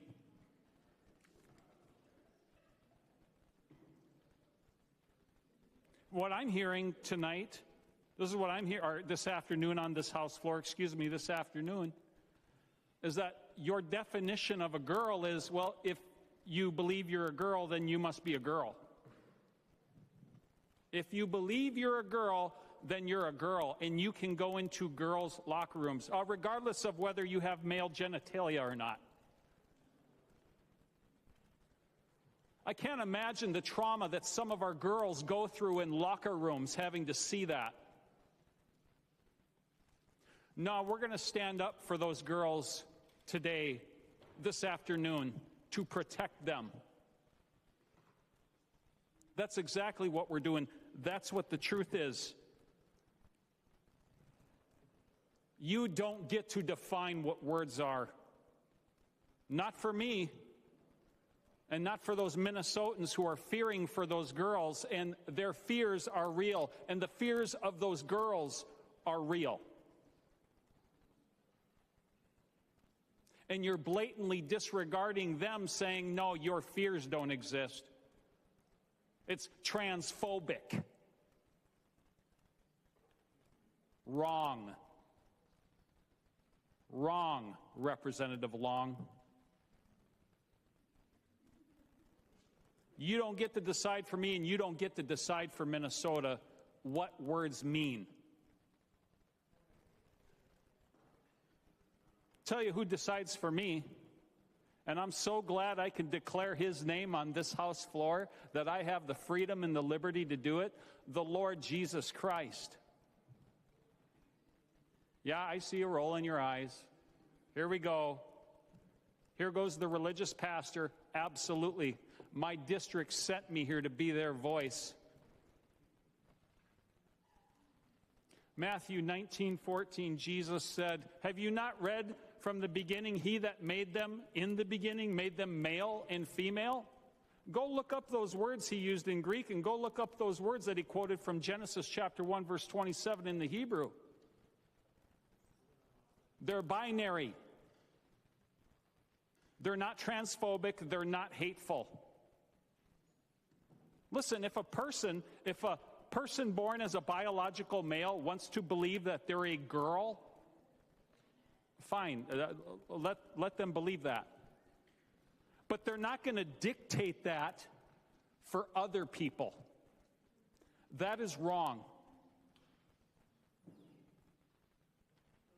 See, I know where words come from. I know who the creator of them is.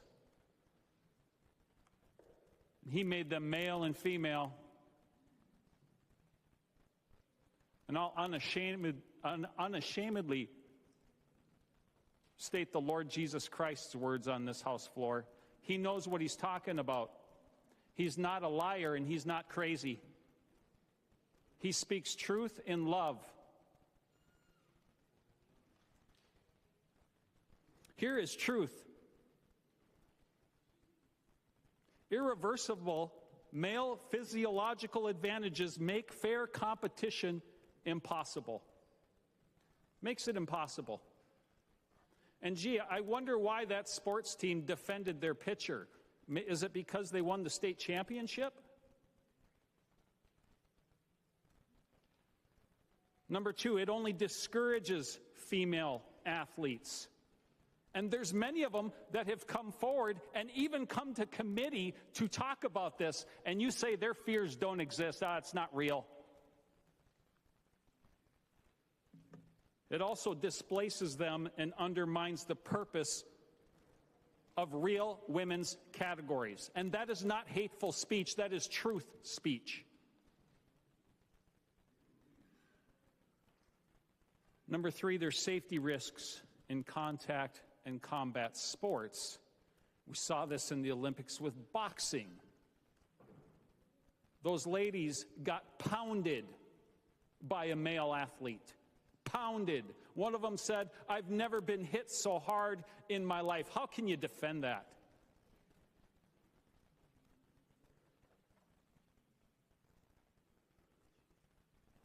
Privacy, dignity, and safety in locker rooms and changing areas. We're trying to protect that. Men in girls' sports and in girls' locker rooms violates that.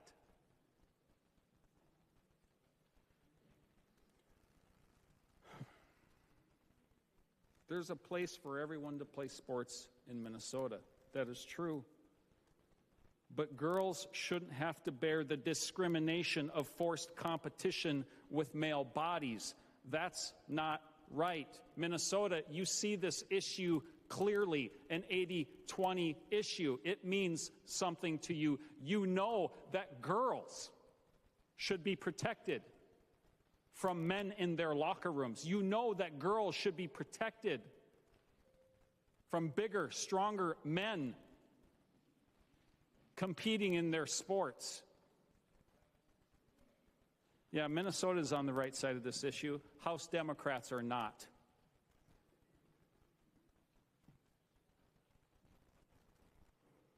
Thank you, Madam Speaker. Recognize the member from Ramsey, Representative Gottfried. Thank you, Madam Speaker. We having fun yet? So, you know, I've heard a lot today about quote-unquote biological reality. And I took, in the course of this very, very lovely debate that we've been having today, I took 30 seconds to read the bill because it's not very long. And it doesn't say anything about intersex people.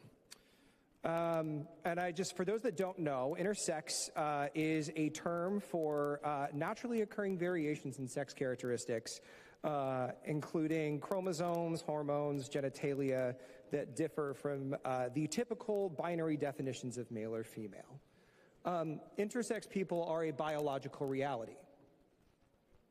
That is a biological reality that this bill ignores. And let's talk about some statistics here. We already heard that about 1% of the population is trans. Anyone care to venture a guess how many people are intersex? Up to about 5.6 million individuals are intersex, which is double the amount of trans folks that exist in our society. And so under this bill, how would we categorize them? How do they fit into that binary? Who is it that decides when their biological reality doesn't align with the binary that has been put forth in this bill? And that leads to some other very practical questions about how this bill would be enforced. Practically speaking, this bill would allow a game to be stopped mid-game to check a child's biological sexual characteristics. That's what this bill does. And who would do that inspection? Who is tasked to check a child's gender? Who is tasked to check their biological sexual characteristics? You know, I've heard a lot of talk about protecting our children, and I think it seems short-sighted, I will say, and give as much grace as I can. Short-sighted to put a bill forth that would enable an adult to inspect a child's genitalia mid-game. And that's what this bill does. I also want to point out that in the course of this debate, my colleagues on the other side of the aisle have used a child on that aforementioned softball team as a political prop and vilified them throughout this debate. And I think that's entirely inappropriate, what we are doing to a child, someone who has already been through an immense amount of adversity. And I think the fact that my colleagues on the other side of the aisle have used a child as a political prop shows you just how much they care about the well-being of trans folks within our society. Because make no mistake, this bill is part of a larger effort within our society to erase trans folks from this society. Restricting gender-affirming care, prohibiting school staff from referring to students by their lived pronouns, limiting documentation from limiting people from updating their documentation in order to reflect their lived experience, and of course, limiting a child's ability to compete in sports in school. So make no mistake, while we're all talking about this bill in very polite and clinical terms, this bill and the others like it sit on an ideological through line that ends with the complete erasure of trans folks from our society. I'm not going to speak for any of my other colleagues. I am speaking solely for me. To me, that sounds like genocide. Now, I don't want to discount the fears that some folks feel about competing in this space. I believe their fears are real. But it is part of a larger hysteria that has been manufactured by the far right and our president to distract from the real issues that Minnesotans are facing. In fact, right now, it is 2:10 p.m. We should be an hour and 10 minutes into committee hearings hearing about bills that will actually benefit Minnesotans and try to improve the way that our government functions. And we are wasting our time on this bill that does nothing but exclude, that does nothing but cause harm, that puts our children at risk. Friends, this is political theater.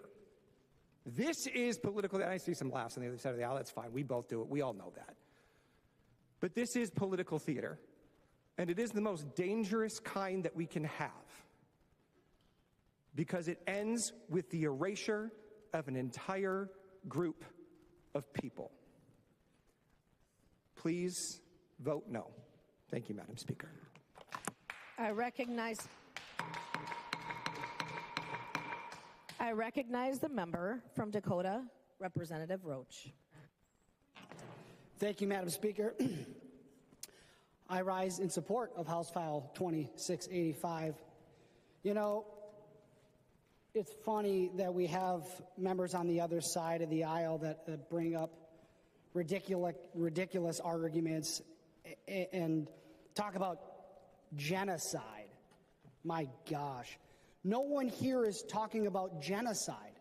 We're just talking about protecting our daughters in sports. Talk about gaslighting and astroturfing, genocide. We have members on the other side of the aisle talking about Iran. Newsflash, we don't govern Iran. We've got members on the other side, you know, constantly talking about Donald J. Trump. If Donald J. Trump was playing dress up and dressing up like a female, dressing up like a female and playing in our daughter's sports, we would have a problem with that. But it's not happening.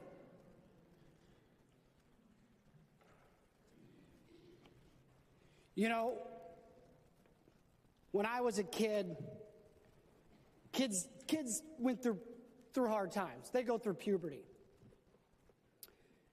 And kids get confused. And kids have to talk with people and need to go through changes in their body. And now we've taken that and weaponized it. At least some. Many of you have weaponized that. Turned it into gender dysphoria. You put a prohibition on conversion therapy, which allows therapists to talk through these issues that some of these young people are having, and vulnerable adults. Take tools away from therapists to be able to have kids and young adults feel comfortable in the skin that they're born in. But instead, we have sick adults, twisted ideology that wants to indoctrinate Point of our order, children. Madam Speaker. State your point of order. This is getting redundant. House Rule 2.31, offensive words in debate. Can we please not talk about a community of people as if they are sick individuals? Please. As a reminder, members, we are on the suspension of rules for House File 2685. Please keep your comments related to that motion. Representative Roach. We have adults that want to manipulate and emotionally take advantage of vulnerable children. It's disgusting. To make themselves feel comfortable in their own skin. Point of order, Madam Speaker. I'll keep talking. State your point of order.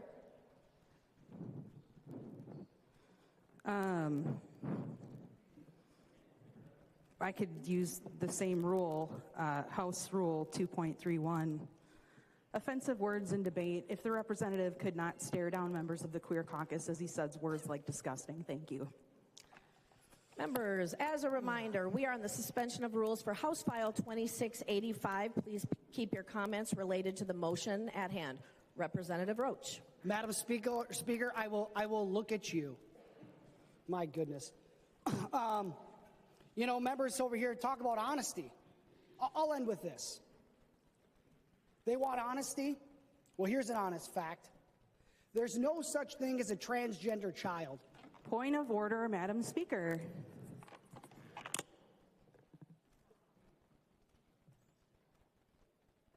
I recognize a member from Olmsted, Representative Hicks. Thank you, Madam Speaker. I'm a practical person. I think I'm typically a legislator who wants to get stuff done. I'd like to do things. And I am frustrated because this bill doesn't even allow for it to be implemented. Who's checking the genitals?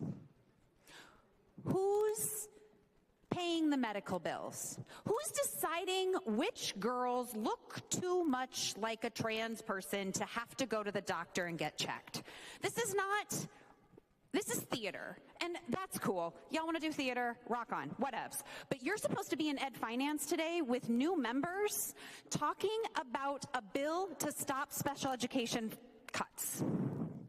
A bipartisan bill, which, by the way, I'm on. And I have constituents from the disability community who traveled a really long way today to talk to you about how important that is. So could we just please get back to work? Because this whole thing is super ew. I recognize a member from Nobles, Representative Fogelman. Thank you, Madam Speaker. Thank you, Representative Knudsen, for bringing this bill today. As a parent of 2 kids that were in hockey, I have a daughter and a son. Both played hockey from when they were little. They are 2 completely different kids. My girl is not a girly girl. She wasn't the dresses in pink. She had brothers, and she played tough. And when she played, it was co-ed. My son also co-ed up to high school. When my daughter got to be in 8th grade, she wasn't able to play on the high school team yet because of where she was going to school in the Christian day school. So she still played with the boys, which was still allowed. And she really got smoked by a boy. And so it goes. She's tough. She got up, kept playing. She had a concussion when she got done, but she kept playing. I did not care for that much. Her dad said that she needed to keep playing, and she did. And then she went on to play in the girls' team after that, and it was just girls. And my son just always played with the boys. So to say that there is not a biological difference, yes, my girl was not tiny. She was tough. And it still mattered that when she played with the boys, they were bigger and they were stronger. So yes, it makes a difference. I also think back to my mom, who was in school, and that's when basketball started, not sports, basketball. I think of my sister. She was small. She's about the same height as me, but tiny. She maybe weighed 100 pounds in high school, and she was a runner. And she held state medals she held the I can't remember what her running score was, but she held that record for years. And had she been competing against a boy, I have no doubt that she would not have held that record in school at all. And she has a lot of medals because she worked hard, not competing against boys that were taller and faster. It's not to pick on a boy or to pick on a girl. It's just basic differences.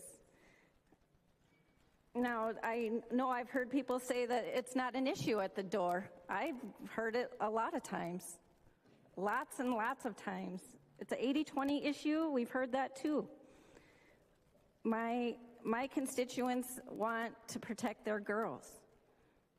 And we're being told that we're erasing people. There's nothing in here that says somebody can't compete in a sport. There's nothing in this bill that says that.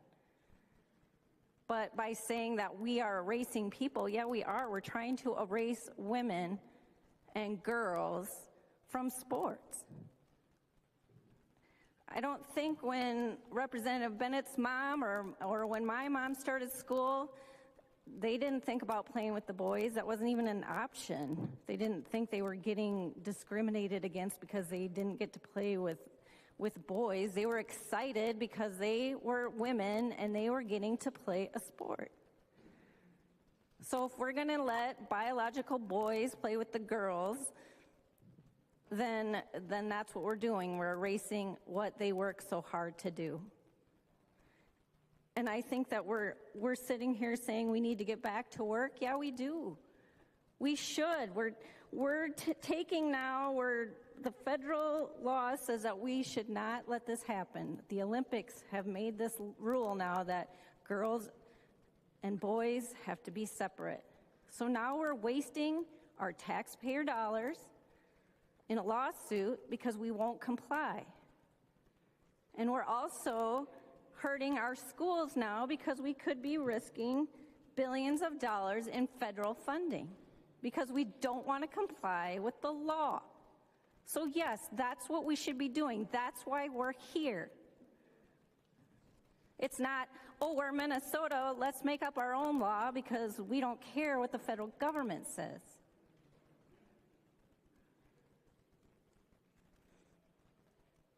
I think it's hard when you sit here and say kids are hurt because they can't play.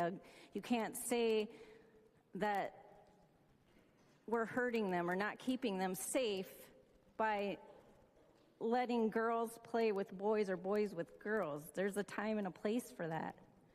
But they're also separated for a reason. So we need to keep our girls safe.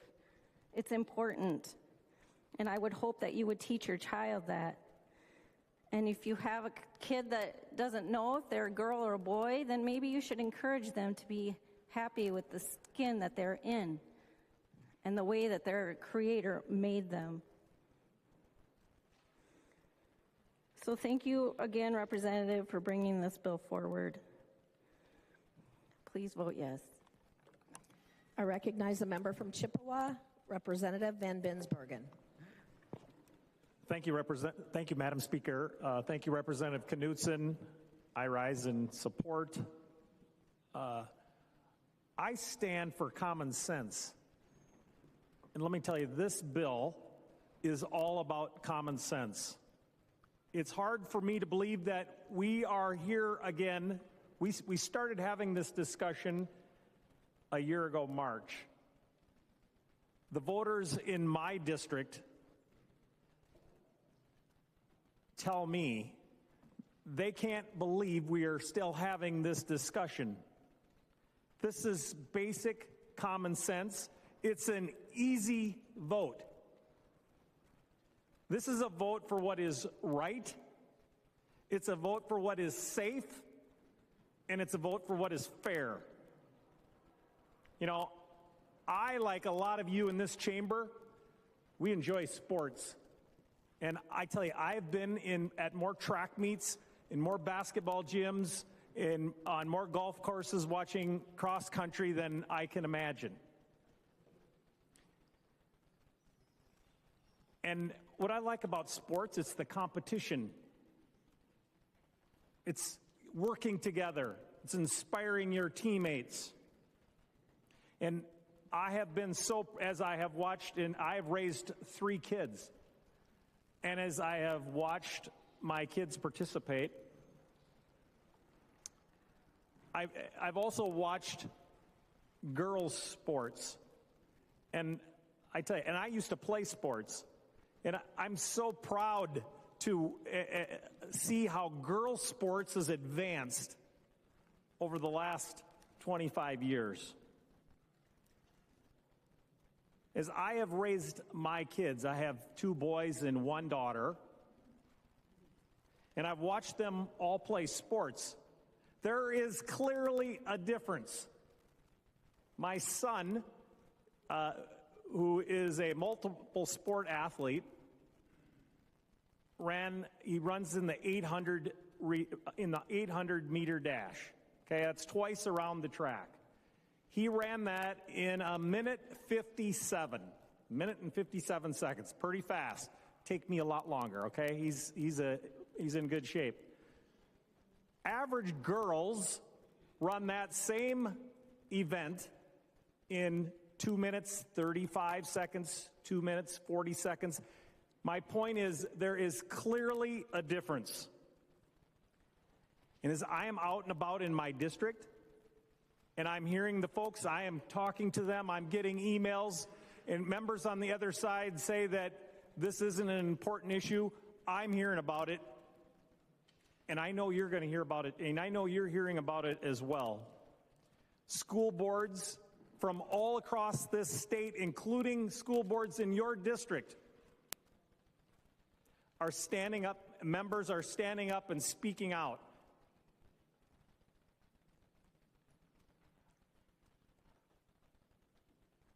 It's time that we get this done and we move forward, because I agree, we've got lots of business to do in this state. We need to make it more affordable for Minnesotans, and there's a lot of work to be done. Let's make the right vote. This is all about doing what is called common sense. Thank you. I recognize the member from Clay, Representative Joy. Thank you, Madam Speaker. This, to me, is so simple. Thank you, Representative Knudsen, for bringing this forward. Boys are not girls. Vote green. Thank you, Madam Speaker. Recognize the member from Anoka, Representative Scott. Thank you, Madam Speaker. We've had quite another debate on this subject, and from the other side of the aisle, we've heard about deflecting. We've heard about Iran. Who that regime, there's probably never been a more murderous regime and mistreating regime toward women than that one. We've heard about American atrocities. We've heard about behavior of President Clinton. We've heard about the Democrats wanting to get on with other business. Members, this is an important subject that our constituents want us to tackle, and it is common sense. And I also want to, before I just say a few closing remarks, I just want to say, regarding this, who's going to check their genitals? If you've played sports, you know that from the time you're small, you have to go through a physical. This is not rocket science. To the members of the Minnesota public, that is a total red herring. No one is going to go in the middle of a ball game and check that. That's between them and their doctor before they sign up to play. But members, there is a sense of urgency here. And I know some people think this is a manufactured problem, but evidently the International Olympic Committee doesn't think so. And also that conservative bastion that we all have come to know and love, the UN, thinks it's pretty important too. So, members, please vote to allow fairness, safety, and dignity for all Minnesota girls who participate in sports. This isn't about necessarily winning games. It's about developing confidence, endurance and strength, and character. I learned an awful lot being an average basketball player. And one of the things I did learn was there are people better than me. And I didn't have to worry about going up against the guys who, when I was a junior, went to state that year, who would have, they were 6'2" and 6'4", some of them, right? I was able to experience girls' sports. My daughter was, and I want my granddaughter Jane to have that same experience. So today, the vote today here is a vote for dignity, safety and fairness, and athletic competition. Please vote green. I recognize the member from Cass, Representative Knudsen. Thank you, Madam Speaker and members. Thanks for this great, robust debate. One thing that's come up time and time again in our discussion is why the urgency? Why the urgency? There's an urgency because federal law matters and federal lawsuits matter. The lawsuit matters because it's an unnecessary expense. While our governor is proposing another $50 million in cuts to special education on top of the $250 million cuts from last year, there is an urgency because this lawsuit will cost the state of Minnesota millions. But why the urgency? Because we're trying to protect the girls of Minnesota. To the parents of female athletes, including myself, I am so proud to be the mom of 3 beautiful daughters. All 3 are playing sports. But my oldest daughter, she's been moved up to varsity. She excels at basketball, she excels at volleyball, and she excels at track. She's a high jumper. And if you want to know the stark difference between boys and girls, look at high jump. Last year, my daughter, as a 7th grader, took 13th in state in high jump. She jumped 5'2". The state record for high jump in Minnesota for males is 7 foot 1 inch. The state record for females is 6 feet. 13 inches different. If a male could enter into the girls' high jump, that would crush the dreams, the aspirations, and the hard work of every single girl that has worked their entire career to beat that record.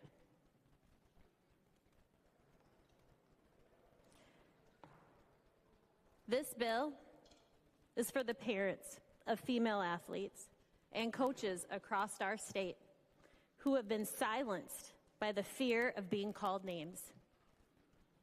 To the young women who just missed the roster or the podium because a biological male took their spot, this bill is for you.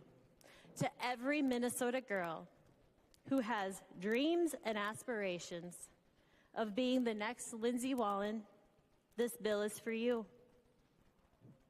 We owe our daughters protection based on reality. We owe them the chance to compete, to win, and to fail on equal terms with other girls. Again, biology is not bigotry. Members, let today be the day that Minnesota finally takes a stand to protect the daughters of our state. Vote green. I recognize a member from Anoka, Representative Niska. Thank you, Madam Speaker. I request a call of the House. There's been a request for the call of the House. I see more than 10 hands. There will be a call of the House. The clerk will take the roll. As a reminder, you must press your own button.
The clerk will close the roll.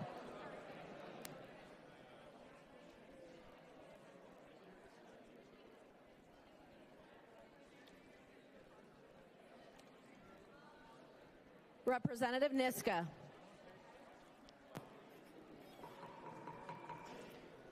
Representative Niska. Thank you, Madam Speaker. Members, this vote is about a very simple thing: fairness. It protects girls' sports, and it ensures that Title IX means what it says it means, what it was intended to mean: equal opportunity for women and girls. For more than 50 years, Title IX has guaranteed a level playing field, and as a parent, as a coach, I have seen how much this matters. I have seen how sports matter. My sons play sports. My daughter played youth sports and is now a collegiate athlete. Sports are so valuable, and we've heard about that discussion today. They teach discipline, perseverance, and teamwork. But those things only work if we have a fair and safe playing field. And right now in Minnesota, that fairness has been taken away.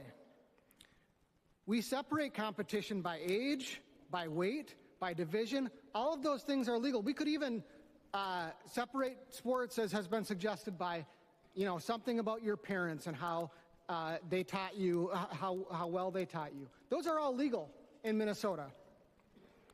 But because Democrats have chosen ideology over common sense, what has become illegal in Minnesota is to separate sports by the most common sense, obvious division, biological sex.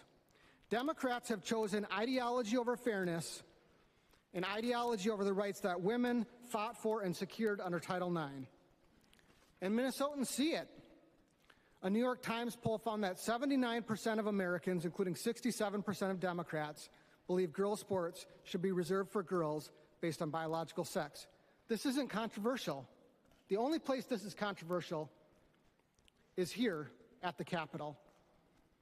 What's controversial is the position held by Governor Walz, by Attorney General Ellison, by Minnesota Democrats, including the 7 Democrat-appointed members of the Minnesota Supreme Court.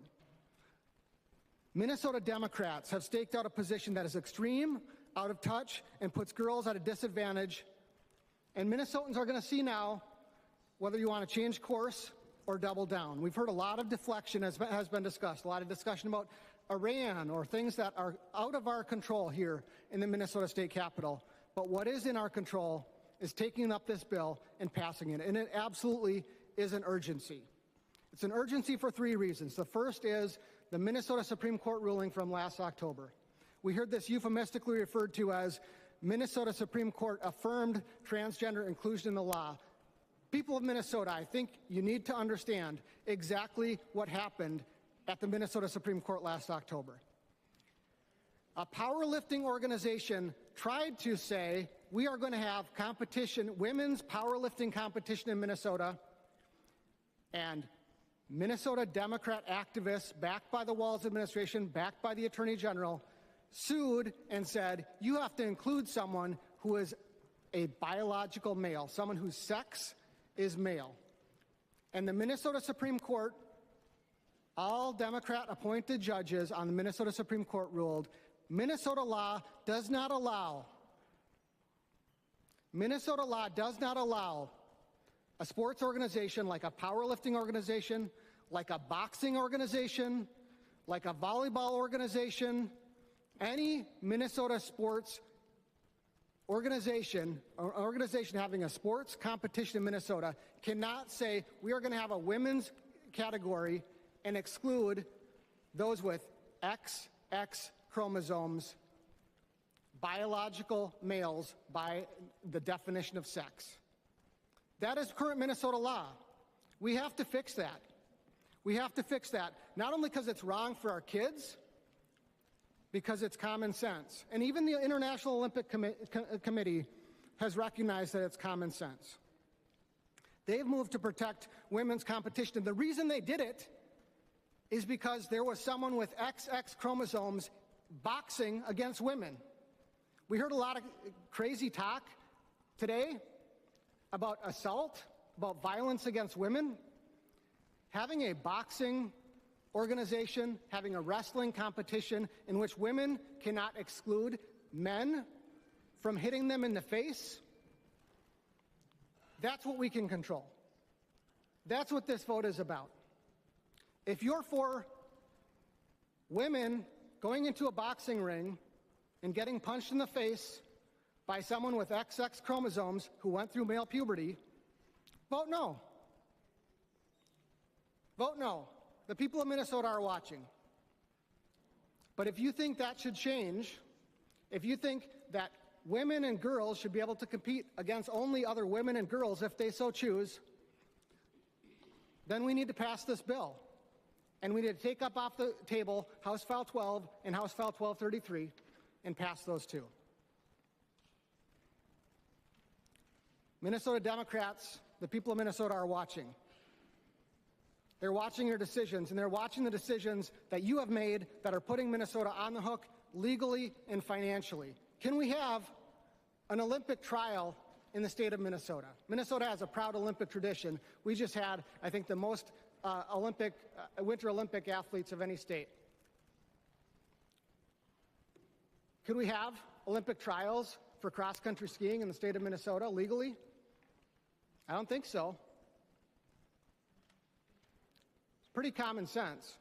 But we're also on the hook legally and financially because of this lawsuit filed by the Department of Justice, arguing that our state policies violate Title IX and give girls equal opportunity. Think about that. Minnesota Democrats, Attorney General Ellison's decisions, Governor Walz's decisions, our so-called education governor, putting billions of dollars at risk for our schools. Members, people of Minnesota, this is where we decide what we stand for. Do we stand for fairness and equal opportunity, or do we stand for policies that take opportunities away from girls, that force girls to compete against those who have a biological advantage against them, including in combat sports? House File 2685 draws that line clearly. It protects girls' sports. It protects equal opportunity. That's what you're voting for if you vote green. And I'm worried, based on the discussion here, we're not going to get over the line to suspend the rules. But here's the good news. We can still fix this today. We just need one courageous Democrat to cross the line to take up House File 12 or House File 1233 off the table and pass those as well. We can pass those with just one Democrat vote today. So people of Minnesota, pay attention. Pay attention. Are we going to have a single Minnesota Democrat who will stand up for girls' sports, who will stand up for women's sports? If not, 2026 is coming. 210 days to the election. Girls' sports is on the ballot, Minnesota. Girls' sports is on the ballot. If you support fairness and opportunity for girls and women in sports, vote green. If you put ideology over fairness and common sense, vote red. Members, vote yes. The clerk will take the roll. Members, the House is under call. You must vote.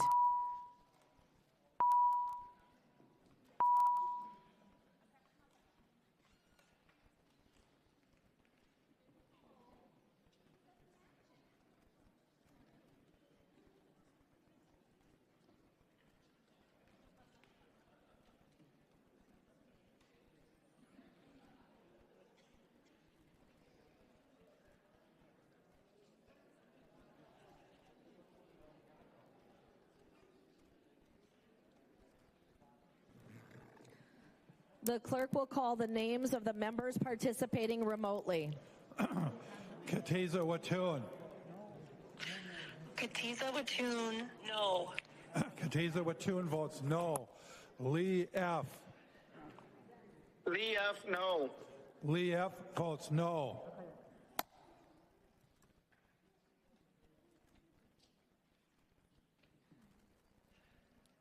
The clerk will close the roll.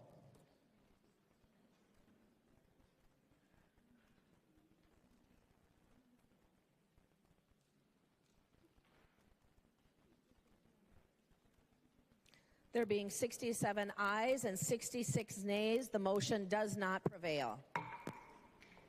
There's a motion at the desk.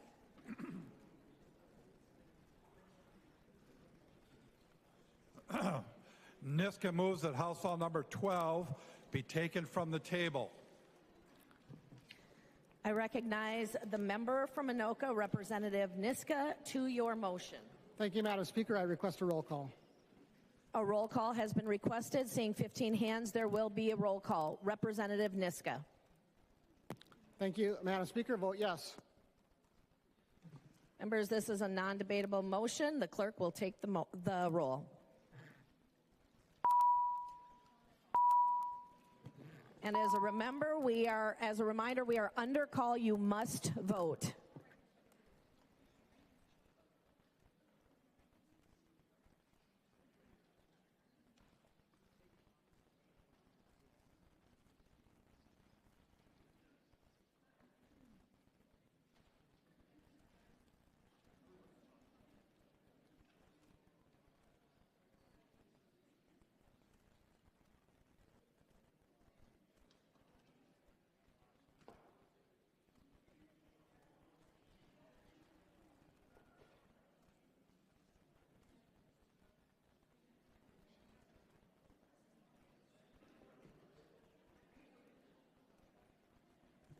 The clerk will call the names of the members participating remotely. Katiza Watoon. Katiza Watoon, no. Katiza Watoon votes no. Lee F. Lee F, no. Lee F votes no.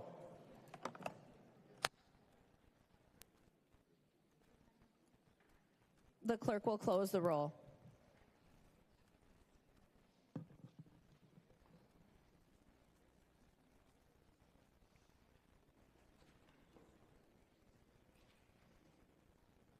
There being 67 ayes and 66 nays, the motion does not prevail, and House File 12 will not be taken from the table. There's a motion at the desk. The clerk will report the motion. Niska moves to amend that House File number 1233 be taken from the table. I recognize the member from Anoka, Representative Niska, to your motion. Thank you, Madam Speaker. Members, House File 1233 is a bill that amends the Minnesota Human Rights Act to correct the error from that came as a result of the powerlifting case to allow for biological sports categories to be defined by biological sex, and I request a roll call. A roll call has been requested. Seeing 15 hands, there will be a roll call. A motion to take from the table is not debatable. The clerk will take the roll. We are still under call. You must vote.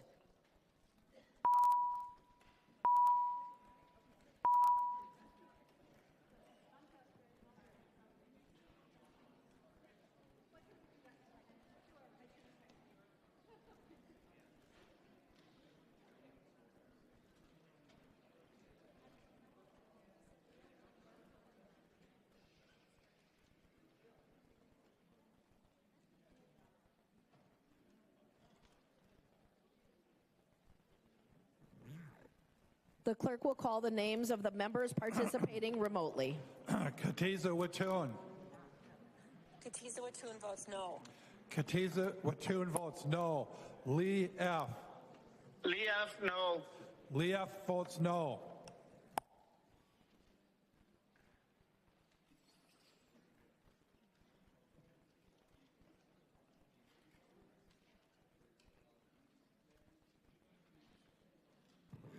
The clerk will close the roll.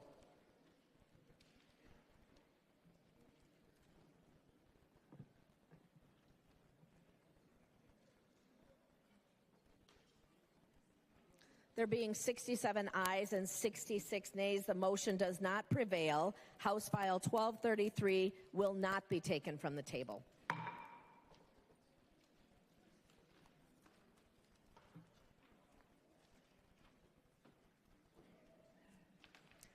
Announcements. I recognize the member from Hennepin, Representative Freiberg. Thank you, Madam Speaker. The Midwestern Legislative Coalition is having their conference this summer in St. Paul. They are having a meeting at 5 o'clock this afternoon. Details are in your emails. I encourage as many members as are able to show up. Thank you. Further announcements? I recognize Representative Niska. Thank you, Madam Speaker. I move that when the House adjourns today, it adjourns until 3:30 p.m. Thursday, April 9th, 2026. Representative Niska moves that when the House adjourns today, it adjourns until 3:30 p.m. Thursday, April 9th, 2026. All those in favor say aye. Those opposed, nay. The motion prevails. Representative Niska. I move that the House do now adjourn. Representative Niska moves that the House do now adjourn. All those in favor say aye. Those opposed, nay. The motion prevails and the House stands adjourned until 3:30 p.m. Thursday, April 9th, 2026.